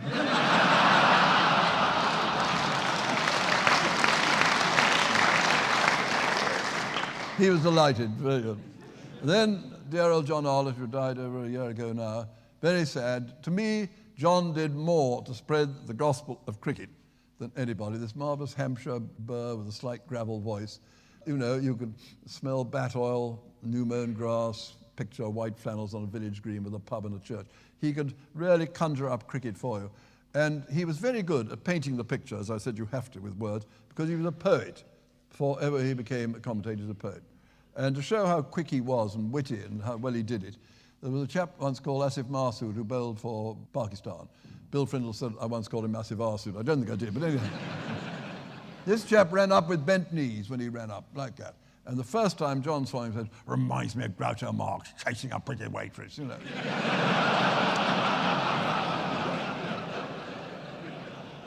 But he was great. He was unique, and we miss him terribly. Funnily enough, he retired in 1980, did his last broadcast during the centenary test, and we knew exactly when it was. The cameras all taking pictures of him. 10 to 3, he was finishing. We thought he'd do a tremendous peroration saying, thank you for all the years you've listened to me. But he got to the end of his over. It was his time to hand over. And he said, after a word from you, Trevor, it'll be Christopher Martin Jenkins. No more. Got up and walked out and disappeared into the pavilion. But luckily, Alan Curtis, on the public address, had heard the broadcast and announced to the crowd, John Arlett's just done his last broadcast. Australians were fielding. They all applauded. The crowd stood up and applauded. Jeff Boycott was batting, took his gloves off and clapped. So it was all... But the interesting thing is, you know, that John only came back for one morning of a test match, all that time after, to open a stand for Neville Card. He didn't come back ever. Stayed down in Alderney, where he wasn't very well, sadly, for the last few years. But miss him, of course we do. He's unique. There'll never be another. We got some strange people in the box, sir. What about my dear old thing, Henry Blofeld? Now, well, when he was aged 18, Henry was one of the best wicketkeepers anyone had ever seen there. He was brilliant. But he was captain of Eton. One day he rode a bicycle out of the playing fields at Agar's Plough into Datchet Lane and was knocked over by a Women's Institute bus. Lying there, ambulance came, took him away, operation in his brain, and he got a brew at Cambridge later anyhow, but he was all right. And I think that gave him busitis, because doing a commentary at Lord's, he said, that ball goes through the wicketkeeper. I can see a number 82 bus, there's a 13 bus, a Green Line bus, a double-decker bus. And the Oval one, he said, I can see a good-looking bus coming down the horizon. At Headingley, he said, I can see a butterfly walking across the pitch. He said, what's more, it's got a limp. You know. And he gets terribly excited. Someone drops a very easy catch. He said, very easy catch, very easy catch. It's a catch he'd caught 99 times out of 1,000. And then we have the bearded wonder, Bill Frindle, the statistician who does all our work for us. He gets up 5:30 every morning, enters into his books every single score made the day before, including telegrams that come in from overseas. He's got details of every single innings played by any first-class batsman. It's a marvellous record in all these books. And so we don't have to do too much homework. And about 8 years ago, during the Oval Test, there was a cocktail party to which he was invited, and he went. There was an Arab prince there, full regalia, you know, the headdress and the white robes. And this Arab prince said to Bill, he said, I'll give you 50 quid for your favourite charity if you dress in my clothes tomorrow, score all day in the commentary box. So Bill said, right.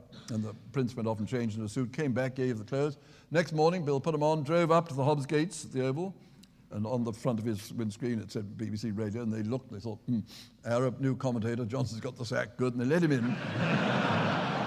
And at the Oval, there's a special space reserved by the back door where Bill is allowed to park his car because he has all these books he has to carry. It's always sacred for him, kept for him. And so he drove round as usual, dressed as the Arab. And the steward, seeing an Arab coming to this sacred place, said, "Sorry, sir, do you mind backing out? Mr. Frindle's only park here. Do you mind backing out? Only Mr. Frindle. Please, sir, will you?" And Bill Frindle unwound his window, stuck his Arab's head out and said, "I've just bought the Oval. I shall park where I bloody well like."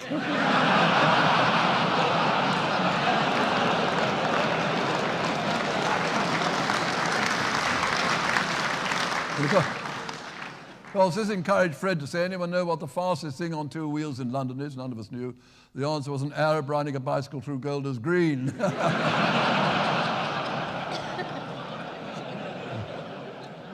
I wish I could tell you all Fred's one-liners. They're not quite suitable for Sunday night. I think I can risk this one because it was very funny, actually. About a year ago, he said, "John, I was hearing about the Flasher was about to retire." I said, "No, Fred, I haven't." Oh, he said, "He's decided to stick it out for another year."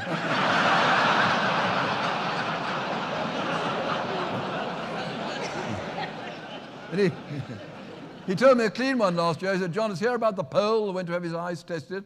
The oculist said, 'Can you read that bottom line in the chart?' The Pole said, 'Read it.' He said, 'He's my best friend.'" I mean, there are so many stories about Fred told, but one which Norman Yardley assured me was true was about 1949 when Fred was 18 or so. In those days, Yorkshire used to go and play matches to get fit against the various clubs. Nowadays, people run 10 times round a ground or do press-ups. In those days, they used to play cricket to get fit for cricket, which was good. But anyhow, they used to do this, and they were playing the Yorkshire Gentlemen once at Eccentric. And Fred, very young, virile, tough, bowled very fast, bounces at these poor Yorkshire gentlemen. 4 of them carried off. They went off to hospital. They were 26 for 6. When out of the pavilion came a very apprehensive-looking figure, a grey hair, white bristling moustache, Isingary cap with a button, silk shirt buttoned up at the sleeve. And Norman went up to Fred and said, "Fred," he said, "look, this is Brigadier so-and-so, patron of the club. Treat him gently, Fred." So Fred was a very generous man, isn't he? Went up and approached this apprehensive-looking brigadier with a lovely smile, said, "Don't worry, Brigadier, don't worry." He said, "I'll give you one to get off the mark. Give you one to get off the mark." And the brigadier's face relaxed into a smile, only to freeze with horror as Fred said, "He said, with second, I'll pin you against flipping side screen."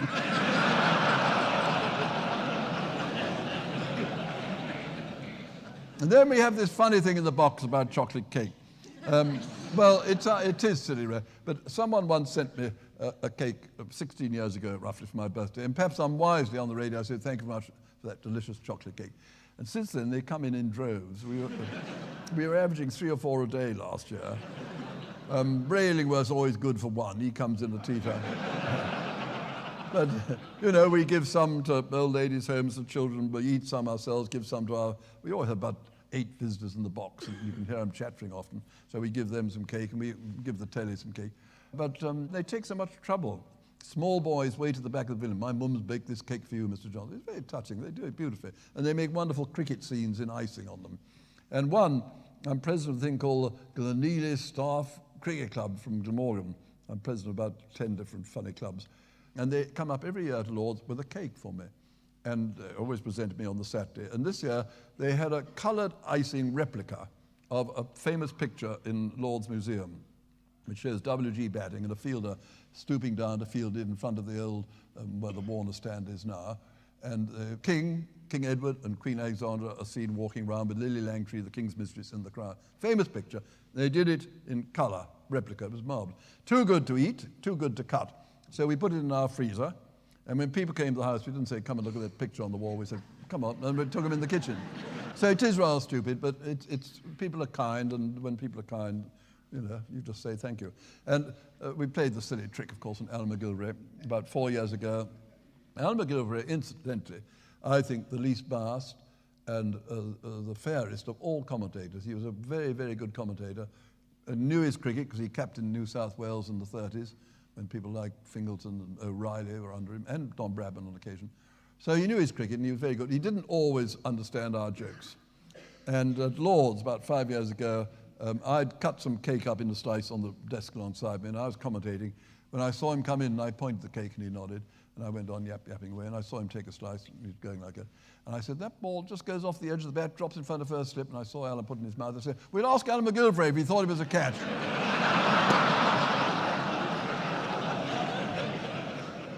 Silly, really. I'm very lucky having been on great moments like the Ashes in 1953 on television at the Oval, marvellous the Ashes, when Ray Illingworth got the Ashes back in 70-71 from Australia. I was broadcasting back to England. But luckily for me, I think, I wasn't on when the streaker came on. You remember the streaker in 1975 came on, did the splits over the stumps. Luckily, John Arler was on, and he did it brilliantly, wittily, gently, said everything which needed saying. I mean, he didn't hide what he could see, but he did it in a way I couldn't have possibly. I'd have got the sack, but he did it. And there was a Yorkshireman who used to send me rhymes about cricket. This Yorkshireman sent me a rhyme. It said, he ran on in his birthday attire, and he set all the ladies afire. When he came to the stumps, he misjudged his jumps. Now he sings the Luton Girls Choir. See, one of the great things is, I often wake up and think, gosh, you've been talking for years about a bit of wood hitting a little bit of leather, you know. But there are awards for it. One of the rewards are reactions I get from people. Fred and I were once talking about our dogs. He had a big dog called William, sheepdog. I had a little Yorkie called Minnie.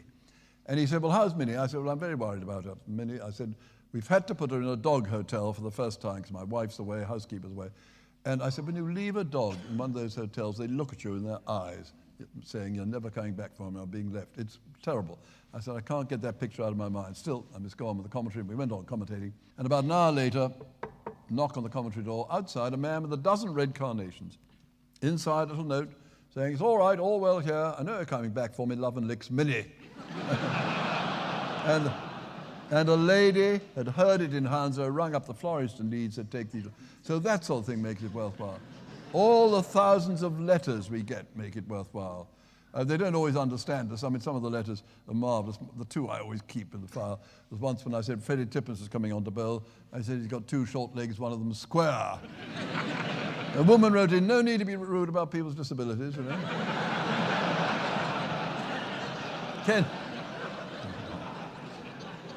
Ken Barrington made 111. I said, he's batting very well now. He's a bit lucky. He was drop wind too.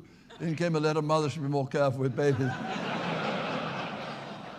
And you won't believe this, once I was doing a commentary at Whitsun, Middlesex and Sussex. Middlesex were captained by John Waugh, batting. They made about 300 by tea for about 3. And I headed back to the studio for the tea interval. They came back after the tea interval, over now to Brown Johnson for the latest news at Lord's. And I said, well, the latest news at Lord's is that war's declared. And you've got to believe it, this duty officer said a lady rang up to see who it was against.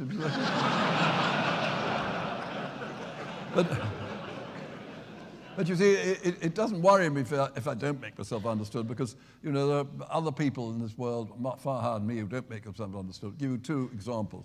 Take a judge. You'd think a judge, wouldn't you, would make himself understood. But this judge was about to sentence a chap who had been found guilty. He said, anything you want to say, my man, before I sentence you? This chap said, sweet F.A., my lord. Judge turned to his clerk and said, what did he say? The clerk said, sweet F.A., my lord. And the judge said, no, he definitely said something. I saw him move his lips.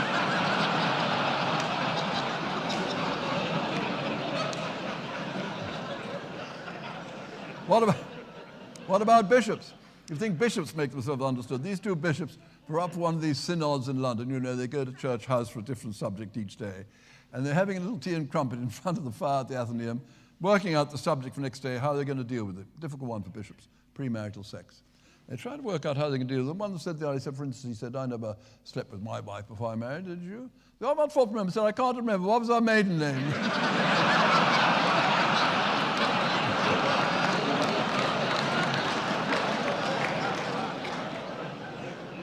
Well, I've diverted a bit. To go back to all these letters, one of the great things is, to me, the number we get from young boys and girls. They all sign 10.5, 8.5, and they all write in, which is, to me, good, because I know how difficult it is for cricket now in schools, but for the number of letters we get, at least they're listening, and I hope getting an interest in cricket will have a chance to play. And they're lovely. Sometimes they're technical. They want to know about laws or about cricketers. And we had a wonderful one. Fred had been going on, all afternoon saying, John, cricket is a sideways game. Get the left shoulder and the elbow there, bat through it, bat like it, straight bat, sideways on. And he said, when you're bowling, sideways, get the swivel action, look over your left shoulder. It's a sideways game, John, a sideways game. Went on like this, and you're quite right, it is a sideways game. And about 4 days later, we got a letter from a young boy. Said, dear Mr. Truman, I was listening to you the other day about cricket being a sideways game. Afraid it hasn't worked with me. I'm a wicketkeeper. I let 18 byes in the first over.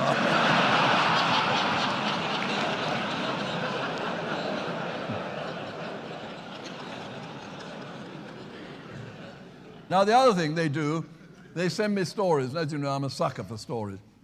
And they send me stupid riddle. Ask Fred what animal he'd like to be if he's standing naked in a snowstorm. I don't know, Jonas. What animal would I like to be? And the answer is a little otter. I mean, they're terrible jokes. What's a Frenchman called if he's shot out of a cannon? I don't know, John. Napoleon blown apart. They tell me a marvelous story last year, which I enjoyed, of the lady driving up the M1. Driving in the middle lane, 70 miles an hour, but knitting at the same time as she's driving. Very different. And sure enough, a police car drew alongside her going about 72 miles an hour and unwound his window and said, pull over. She said, no, pair of socks.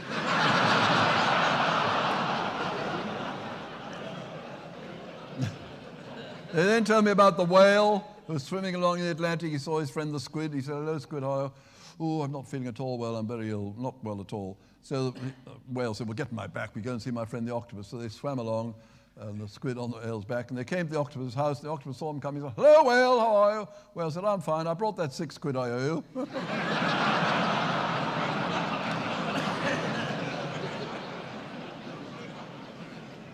They told me about the tramp who went to knock on a very imposing house door.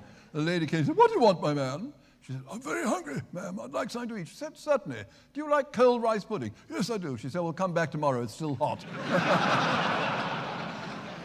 So these are marvelous things. And to me, it keeps one in touch with the young, which I think is great. And it's good.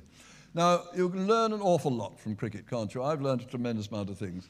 And I'll give you some examples. And the first example I will give concerns a lovable character who I'm sure you all know the story, and it's to do with drink.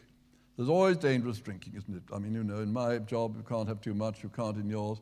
Although I'm very much in favor of drinks. I think it's sociable, it's nice, have a drink, but you mustn't have too much. And of course, it applies to cricket. And the dear old Hopper Levitt, W.H.V. Levitt, I'm sure most of you know this story, but I love telling it.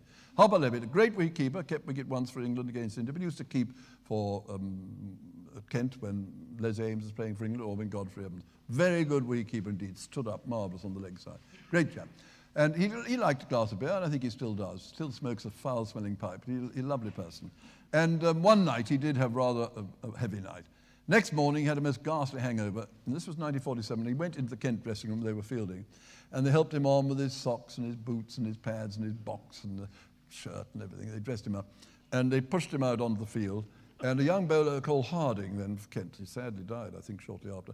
Quite a fast bowler, was bowling. So they put Levitt down 18 yards behind the stumps. And he got down, he couldn't get any lower than that. You could see his head throbbing like that. And he was like that. And the first ball went past his right ear. Hadn't moved, 4 byes. Next one went past his left ear, 4 byes. That's 8 byes and 2 balls. He hadn't moved. The third ball, though, was outside the leg stump, and the batsman reached forward, got an outside edge. The ball went very low on the leg side. And old Hopper took off, and took a most brilliant catch, inches from the ground. Threw a ball up in the air, went across the slip, said, do you know, gentlemen, I think that's the first time I've ever caught a batsman off the first ball of the day.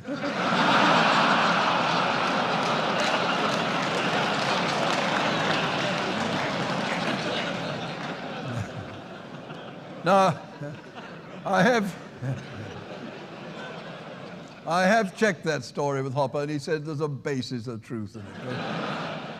Anyhow, I think an awful lot of rot's talked about drink. A chap went to a temperance meeting the other day. A chap was talking about the dangers of drink, and he got 2 glasses, put water in one, whiskey in another. Got some worms. Put the worms in the glass of water. They swam around, had a lovely time. He got some other worms, put them in the whiskey, and they shriveled up like that, and died at the bottom of the glass. And he held this glass of whiskey up to the chap in the front row and said, what conclusion do you draw from that? The chap thought for a moment and said, well, if you've got worms, drink whiskey.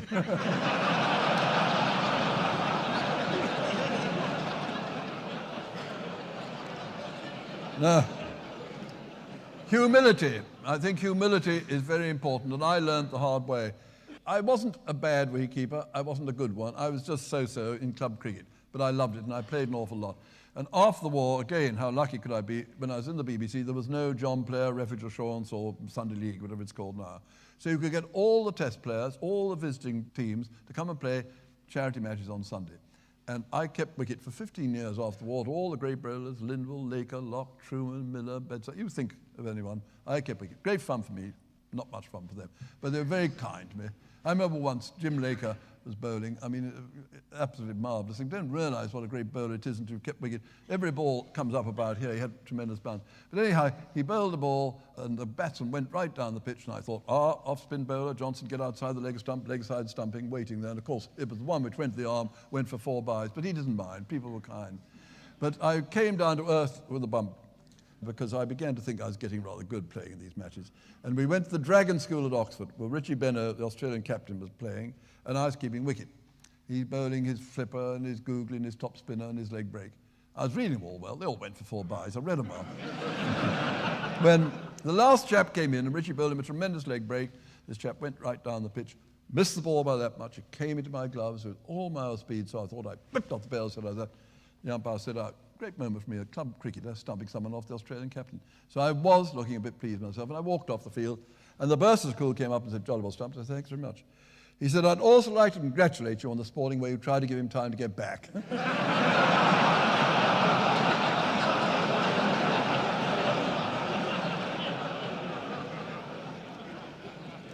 And of course, in cricket, if you're a captain, you have to have a lot of tact. And being tactful isn't very easy. You have to think very quickly sometimes to be tactful. And a chap the other day was talking to another person, and they got on the subject of Brazil. And the first man said, Brazil, he said, just a nation of prostitutes and footballers. And the other chap said, I'll have you know, sir, my wife was born in Rio de Janeiro, she's a Brazilian. And this first chap thought very quickly, said, I was just about to ask, which football team did she play for? So that is tact, which you must have as a captain.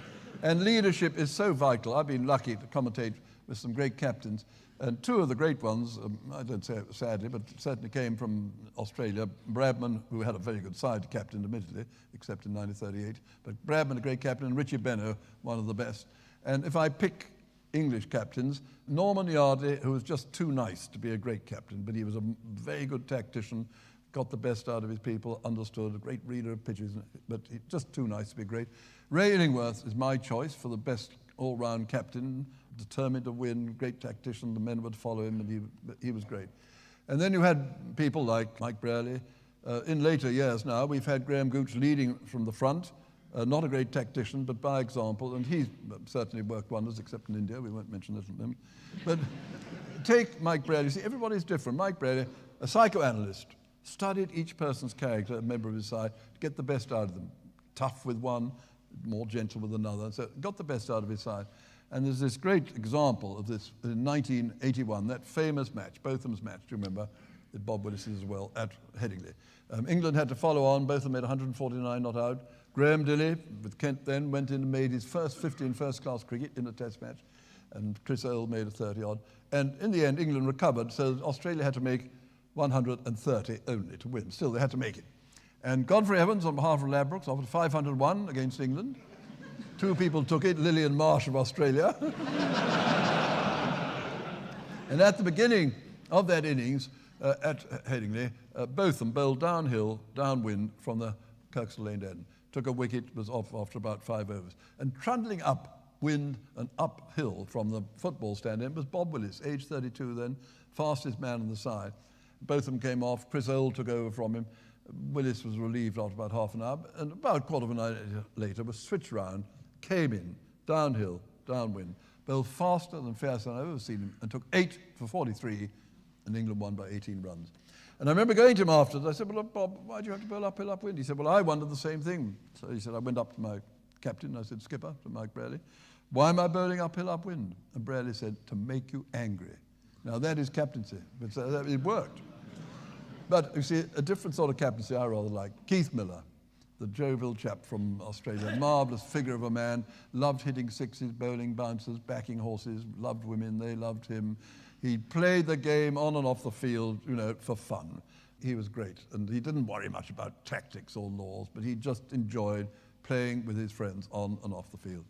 And there's a lovely story about him. He didn't captain Australia. He captained New South Wales once. He was leading them out, 20 yards in front. walking a majestic figure, tossing it. I can't toss my hair, but he did. A marvellous figure of a man, you see. And a chap called Jimmy Burke, that's no longer with us, ran up and tugged his sweater and said, "Nugget," used to call him Nugget. "Nugget, Nugget," he said, "we've got 12 men on the field." Miller didn't pause. He went walking on. He said, "Well, tell one of them to bugger off then."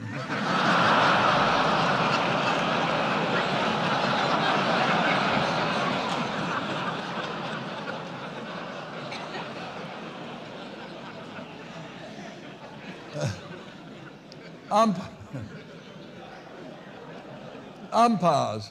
I support umpires more than 100% if you can support them. I think they do a marvellous job. It's a very difficult job, and I think they have a rotten time these days, especially on television. Perhaps, I hope not in club cricket so much. But, you know, the dissent shown is awful, and the appealing when it obviously isn't out. And they're very much handicapped by this awful playback thing, action replay. Because in Australia, and they did it once up at Headingley there, they show the big screen, and after the decision's been made, you can see it replayed. And the wretched umpire has to give a decision, so how's that? You know, more or less, like he can take a tiny bit longer, but he doesn't have much. And when commentators say, let's have a look at that replay, let's have a look from another angle, not quite sure. They take about 3 looks before they can decide. So it is unfair, and I think it makes their task very difficult. Incidentally, talking about action replay, did you hear about the Irishman? Caught a brilliant catch, third slip, missed it on the action replay. But I'm seriously, I'm in favour of having the third chap in the pavilion for run-outs only, because I was talking to one of our first-class umpires who actually made a very bad decision last year, which he knows he made, about a run-out.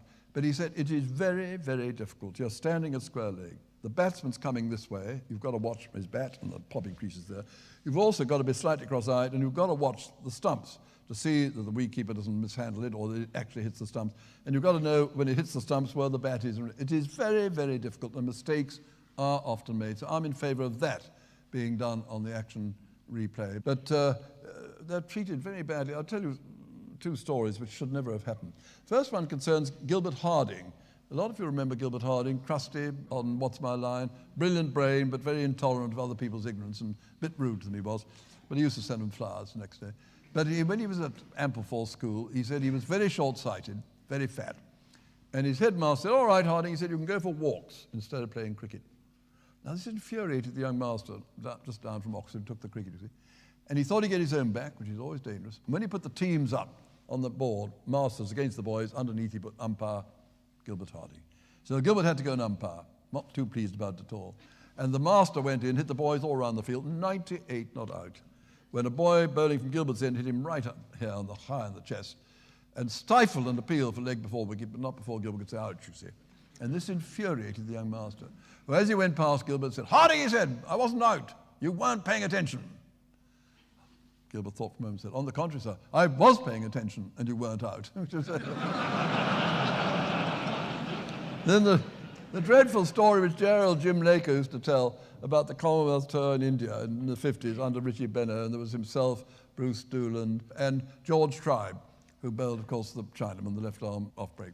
George Tribe, Northampton, Australian. And George was getting the batsman time and time again right up against the stumps, palpably out. "How's that?" "Very close, Mr. Tribe." "How's that?" "Another inch out if I had to raise the finger, Mr. Tribe." "How's that?" "Nearly had to give him the benefit of the doubt, Mr. Tribe." Very different.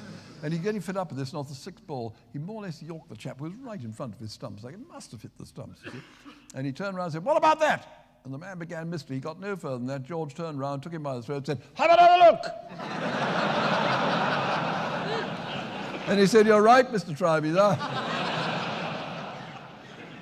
But of course that shouldn't happen to it.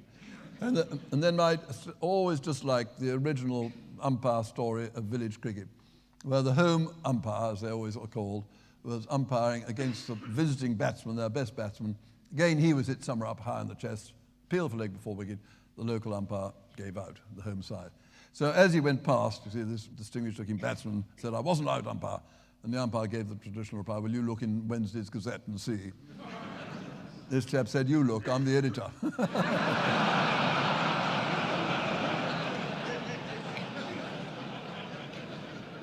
Kindness, I think kindness is very important.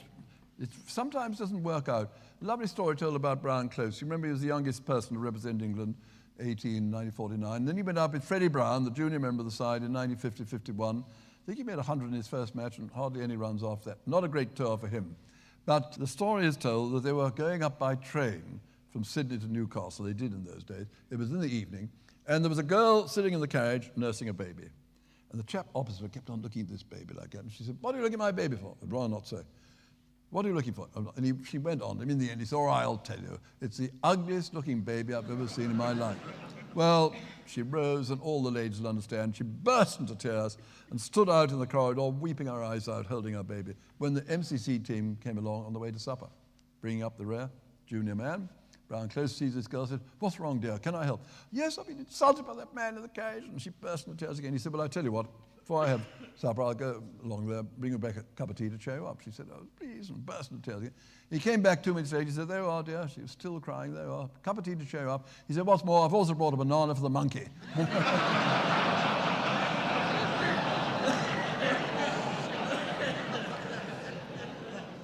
Undoubtedly one of the bravest cricketers I've ever seen. I mean, batting, remember him in 1963 against the West Indies, against Hall and Griffith. I mean, rather than risk giving a catch, he bared his breast at him, let the ball hit him. You could see the maker's name all over him. He's very brave. And of course, fielding, he was always very, very near in at short leg. There's a lovely story told when they were playing Gloucestershire. And Martin Young was batting, Rayling was bowling, and Close was right in there at forward short leg. And for once, Ray bowled a bit of a short ball outside the off stump, which Martin Young pulled, and it got Close right above his right eye, ballooned up over Jimmy Binks, the wicket-keeper, into the hands of Phil Sharp, and slipped, caught. Blood pouring down all over Close's face. Didn't worry that, he just went like that. He fielded there for about another 10 minutes. The lunch interval came, he walked back, blood pouring down. And one of the members, he went in and said, "Mr. Close, you mustn't stand as near as that. It's very, very... What would have happened if it had to slap between the eyes?" He said he'd been caught cover.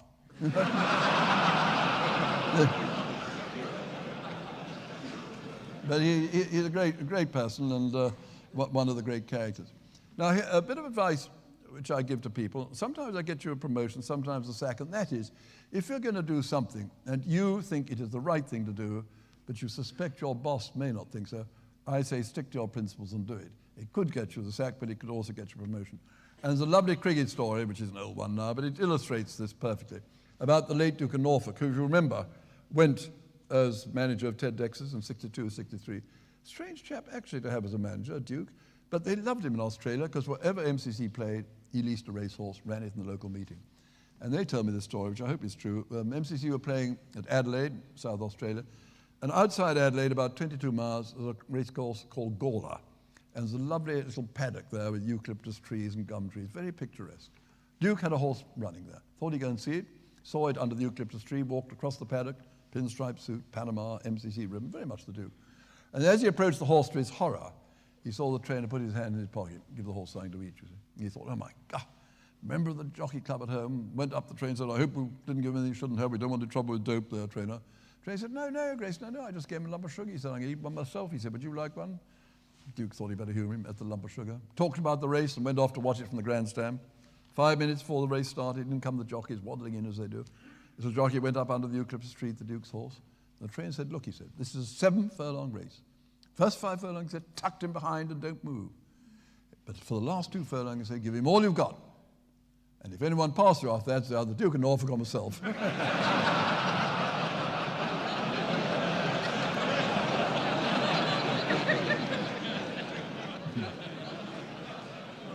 But the story about doing what is right or what is wrong concerns, he used to run these matches at Arundel, and as you know, Arundel is still going strong, Saturdays and Sundays, the Friends of Arundel, Australia there.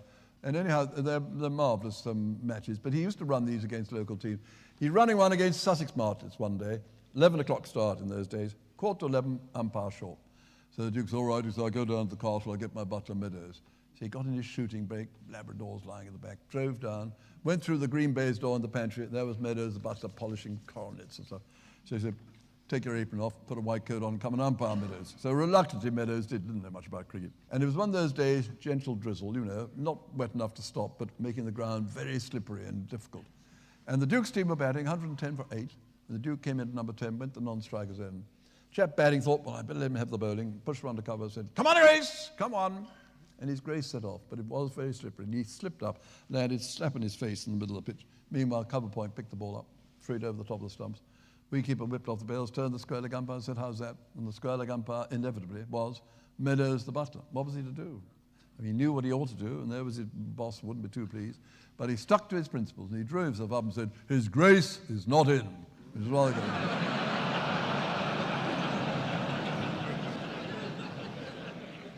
Apropos of that, when I was in Australia with Peter May's team, there was an umpire who wasn't very good. His name was McInnes, but on the previous tour with Len Hutton, he'd been very good indeed.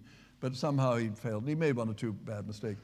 And Tom Crawford, who used to captain Kent second 11, a great friend of mine, was talking to Don Bradman about this, and said, the trouble with your umpires, Don, he said, is that they've never actually played Test cricket or even Shield cricket out there. They're not first-class cricketers. They've learned all the laws and passed exams, but they don't know what goes on in the middle. At home, all our players, and that was true then, either Test players or county players. Now I think we've got about 4 who aren't. But he said, basically, they know what goes on out in the middle. And Don got very indignant about it. He said, no. He said, no. He said, what about McGuinness? He said, he played for South Australia until his eyesight went, and he realized,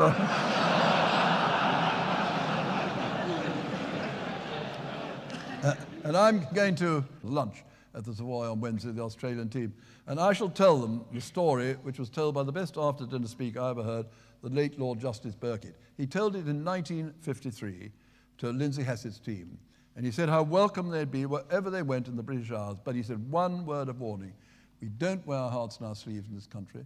We're a bit cool and reserved. We don't know the chap next door. He's lived there 45 years. But don't worry, on the surface we may not be friendly, but underneath we are. And he said, we treat each other just the same. He then tells the famous story now of the Flying Scotsman leaving non-stop King's Cross to Edinburgh. 4 men reading papers in the corner of the carriage. And he glided through the Hertfordshire countryside, 32 miles, got to Hitchin. And one of them put down the Times he was reading and said, look, he said, we've got 384 miles to go. Let's talk, get to know each other. The journey goes so much more pleasantly. I'll tell you about myself. I'm a brigadier, I'm married, I've got one son who's a banker. And the chap sitting opposite him put down his Times he's reading. He said, you won't believe this. He said, I'm also a brigadier, I'm married, I've got a son who's a schoolmaster. And the third chap over there said, well, this is the most amazing coincidence. He put down his Times. He said, I'm a brigadier, I'm married, I've got a son who's a lawyer. And they all looked at the fourth chap who's reading The Sun. They said, what about you? He said, I'd rather not. So they went on talking amongst themselves. Got to a little place called Sandy up the line, about 50 miles, and turned to this chap and said, come on, join in. We're having so much more fun. He said, no, I don't want to. They said, come on. He said, all right, have it your own way. He said, I'm a regimental sergeant major. I'm not married. I've got 3 sons. They're all 3 brigadiers.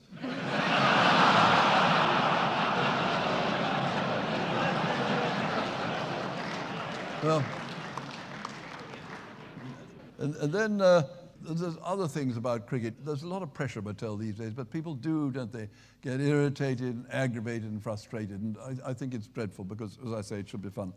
And the father I knew was trying to teach his boy the right way to play cricket, and I said, never get irritated. And the boy said, well, what's irritation, Dad? So the father said, well, I'll tell you what irritation, aggravation, and frustration. Got a telephone book at random, dial the number like that, and the man's voice said, hello? The father said, is Alf there? And the man said, no, Alf doesn't live here. Bang. He said, that man's a bit irritated now, son. The son said, what about aggravation, Dad? He said, all right. Dial the same number again. Man's voice, hello? Father said, is Alf here? No, Alf isn't here. You're the same man who rang just now. If you don't ring off, I shall get the police. Bang. He said, he's very aggravated, son. Yeah, but what about frustration, Dad? I said, frustration. Dial the same number. Man's voice, hello? Father said, Alf here. There have been any calls for me this morning.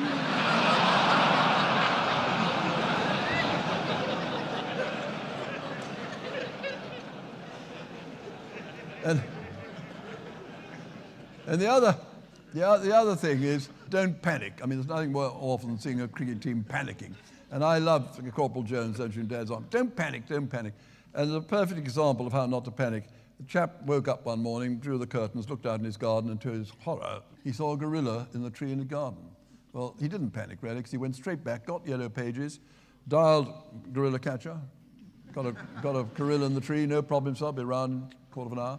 Quarter of an hour later, a little yellow van arrived, and out of it, the back, the gorilla catcher took a ladder, a pair of handcuffs, a shotgun, and a bull terrier. So the chap said, what are all these things for? Well, it's quite easy, said the gorilla catcher. I put the ladder against the tree, and I climb it and shake it. The gorilla will then fall to the ground. Now, at that point, I want you to release the bull terrier, who is trained to bite human beings and gorillas, and the gorilla knows this, in a very painful place. And the gorilla, to save himself, will go like that. And you run forward, put the handcuffs on, you've got him. He said, right. He said, that's all right. He said, but what about the shotgun? Oh, I said, I forgot to tell you about the shotgun. He said, sometimes when I climb the ladder and shake the tree, I fall down. In that case, get the shotgun and shoot the bull terrier.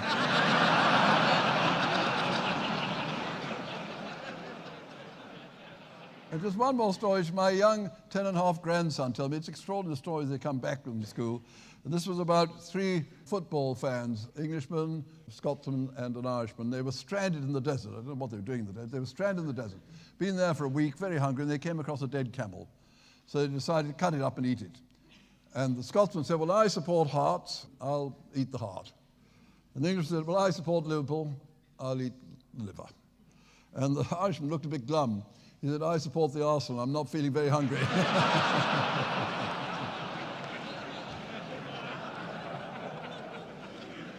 Just before we stop, I've said cricket is fun. I want to go back to August 1991, the Friday of the Oval Test match. Bad light stopped play at 6:30. And Peter Baxter, our producer, turned to Jonathan Agnew and myself and said, go through the scorecard, will you please, to fill in time. And gallantly, I started the scorecard. I got down as far as Ian Botham, who'd been out hit wicket, and this is what followed. Well, meanwhile, both have been joined by Lewis, and both of them at the end out most extraordinary way. Oh, it was ever so sad, really. But it was interesting because we were talking, and he had just started to loosen up. He had started to perhaps look for the big blows through the offside, to anything a little bit wide. And I remember saying, it looks as if Ian Botham was just starting to play his old way, and it was a bouncer. And he tried to hook it. I mean, why he tried to hook Ambrose, I'm not sure, because on this sort of pitch, exactly, it's a very difficult prospect. It smacked him on the helmet, I think. I'm not quite sure where it did actually hit him. Shoulder, I think. Shoulder was it. And as he tried to hook, and as he lost his balance, and as he tried to, he knew, this is the tragic thing about it, he knew exactly what was going to happen. He tried to step over the stumps and just flicked a bail with his right He more or hand. less tried to do the splits over it, and unfortunately the inner part of his thigh must have just removed the bail. He just didn't quite get his leg over. Anyhow, he did very well indeed, batting 131 minutes and hit 3 fours. And then we had Lewis playing extremely well, his 47 not out. Agers, do stop it. And he was joined by De Freitas, who was in for 40 minutes, a useful little partnership there. They put on 35 in 40 minutes, and then he was caught by Dujan Walsh. Lawrence, always entertaining, batting for 35. 35 minutes, hit a 4 over the wicketkeepers. Agers, for goodness sake, stop it. Yes, Lawrence played extremely well. He hit a 4 over the wicketkeeper's head. Tufnell kid batted for 12 minutes, and then was caught by Haynes off Patterson for 2, and there were 54 extras, and England were all out for 419. I've stopped laughing now. Ambrose, 36 overs, 8 maiden. Well, that does show cricket's fun, and the nice thing is the BBC put it on Pick of the Week, and they also put it out on the television end of the programme, and I'm often interviewed by people from abroad, and they say, we're going to put on a cassette, and it's always this one. So the giggle went round the world, and I don't think it's a bad thing. And it was a very professional performance. I stuck to it, didn't I, which is something. So can I, once again, thank you very much for coming. I hope you've enjoyed meeting me. I've enjoyed meeting you. So I'll just finish on this little song, which goes like this. Columbus discovered America. Hudson discovered New York. Benjamin Franklin discovered the spark, which Edison discovered would light up the dark. Oh, Marconi discovered the wireless telegraph across the ocean blue. But the greatest discovery was when you discovered me, and I discovered you. Thank you very much. Bye-bye.